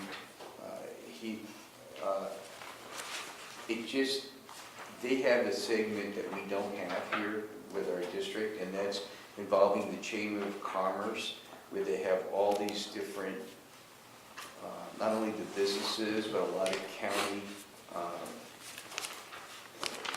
branches or sections, like large animal rescue. There were like 50 people there. And they involved the Chamber of Commerce, and the Chamber of Commerce there in Half Moon Bay has taken pretty much the lead role there in putting it together, and CERT is one segment of it. And they have that in their model, but they don't have the organization the way we do here with the CERT Advisory Council and the progress that our district's done. So I think he's going to share that with the coastal board member that was there with me. Was it Bob Stockton? Yeah, I think so. And then Atherton Drill, Tom did a great job. So everything was the way Tom always does.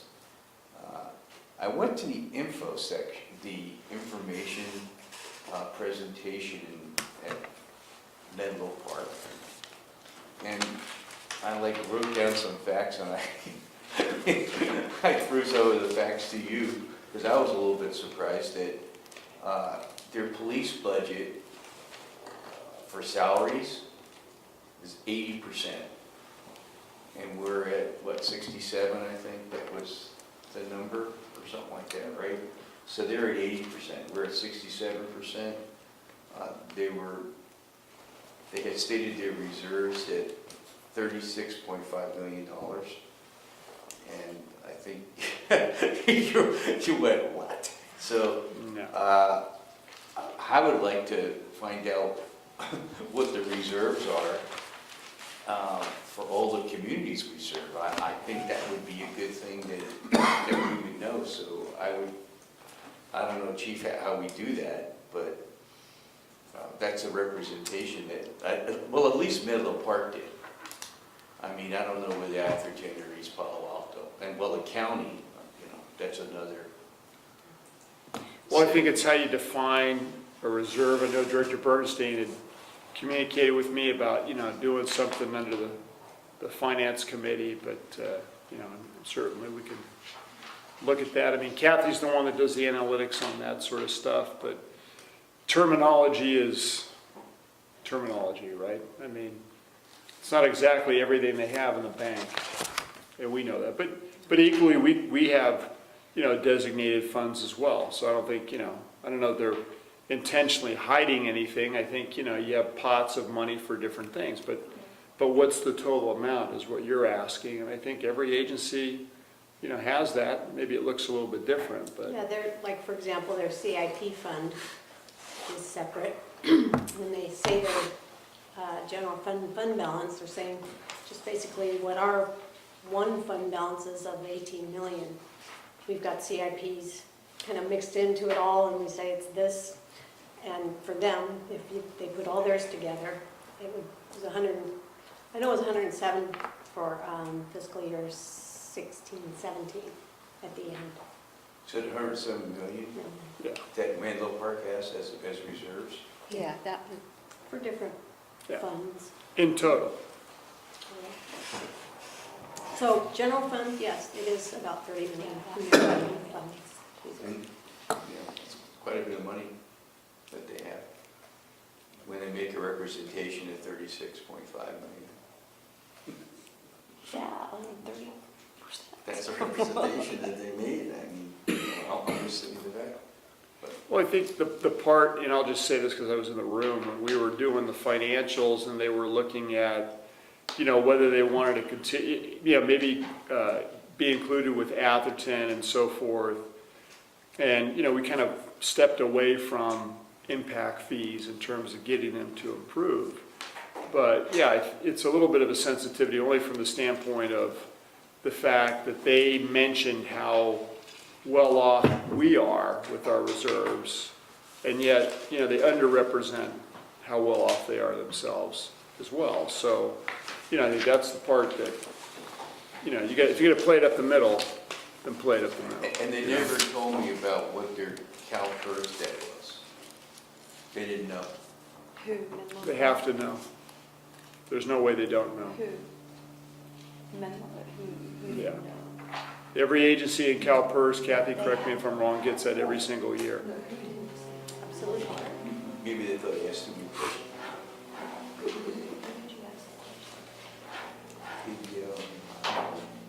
What that finance person's name is. Thank you. Thank you, Jack. Virginia? Yes, so, as Harold said, we met with you, included Chuck, with the Atherton liaison to set the meeting agenda. So I thought that was fruitful. I'm going to talk about the Silicon Valley Red Cross event because Harold is being honored for his lifetime achievement. And, Makes me feel old. well, no, you know what, Harold, I was very proud of you, so I will admit that I nominated you. Thank you. Okay, and I thought it was very well deserved in light of all of the deployments and all the things that we've been dealing with, and also, some of the great things that our fire district has done. I mean, with the 2 new stations, and our normal pension liability pay down and just the drone stuff, all of that. I mean, when we did the Slack, the drone symposium at Slack, I mean, it was a huge deal. So, it was suggested also that, oh, who can you think of, Virginia? And of course I thought of you. And I thought it was very well deserved. So, congratulations. And I hope that everyone can go to this on October 3rd via Montalvo. Also, since I missed last month's meeting, I wanted to just say that I was deployed by the Silicon Valley Chapter Red Cross to help with external relations and community partnerships. This was to the Mendocino complex fire, which was a very difficult place to be at that time. This was early August, so I would say probably around August 4th, 5th, 6th, somewhere around there. And anyway, the bottom line is the conditions were very hard, and I actually was driving to the Lake County Chamber of Commerce, and I just had a great meeting with them. And I was heading back to our shelter, staff shelter, and I ran across a Santa Clara strike team, Santa Clara County strike team. And they were exhausted, and they were hot. It was like 95 to 100 degrees, and they were heading home. But I went up and thanked them, and I told them I was on the fire board, but I was there for the Red Cross. But they were glad to see someone who's in an elected position, kind of place themselves there and kind of look and see what the conditions were. So they were just like, oh, I wish that more, like the city councils, I think the fire departments represented there was San Jose, Milpitas, Mountain View, and Sunnyvale, but they were the Santa Clara County striking. So anyway, they were hopefully that I would, bring back some little tidbit of what the conditions were, so that they know that we appreciate what they do as elected bodies, because I think they wish that their elected bodies would actually understand and go and see what they do too. So can you just thank our guys who get deployed Sure. in those conditions? I mean, I don't think we had any in the Mendocino fire. No, we did. In Line the whole- medics, yeah. Okay, but then most Yeah, of no our guys strike- were in no the strike car teams. fire, or car fire. Car fire right? was, Yeah. strike team. And that was actually the Two strike reason- teams, did a rotation, yeah. Yeah, so that was the reason that I was actually deployed, was they thought that the wind was gonna change direction, and they would have to evacuate 25,000 people from there Yeah. down to Calistoga. So, Wasn't looking good at one No. moment in time there. we can just give our thanks. Oh, yeah. Thank you. Peter? Nothing. I've said everything I need to say. I have a couple very short items, but Robert, I wanted to go back to you because I was wondering if you had anything to report about that COAD meeting that happened last week. Is there anything of relevance to us there? It could be. I think, thank you for jogging my memory. I was tired. The meeting was, I thought it was a successful meeting. We had probably maybe 12 people who showed up, someone for 14. And for our little group, that's a pretty successful little meeting. There was a gentleman there from, Carol showed up from the district. And his name was, I think, Larry or Tim Anderson from South San Francisco. I know his last name was Anderson. But anyway, he gave a presentation about his experience. He's part of the community services manager or something like that. And he talked about his deployment to different places I think one was in Florida, might have been, and because his whole purpose for being there was to highlight what his job and what he do, and how they rely on certain other local agencies to help with services, different types of services, whether food, clothing, and some shelter. because when they are being deployed and returning as a first responder, they run across people, and so they create these places where to get people away from harm's way, and oftentimes these people, they don't have hardly anything except for clothes on their back. So he talked about that, and because the co-ed, the South San Mateo County co-ed, is trying to develop itself the way COSI co-ed has developed themselves, or co-ed has developed themselves, and linking up people and services in case of disaster. So I thought the talk was really great, and people were very captivated by it. So it was a recruitment campaign too, to try to recruit more people into that South County co-ed. I just have a couple things to mention. As Virginia, I attended the meeting, the agenda setting meeting with Atherton. The typical topics, like the one in East Palo Alto, are on our agenda, but I should tell everybody that they do want to talk about the review they did of the relationship with the fire district. And, You mean the matrix report? Yeah. Yeah. So that is, they felt strongly they wanted that on the agenda, so we should be prepared to either respond or not as you choose when the meeting comes, but that is something that they definitely wanted on the agenda. That's actually great because, it's going to be so easy to tear that report apart. So you're going to have to consult me as to how I respond to the numerous inaccuracies in that report and still maintain good relationships. And Well, I welcome advice. The good news, Peter, you should rest assured, and this affects all of us who may not return to the board in the next go-around. They wanted to schedule a meeting in January.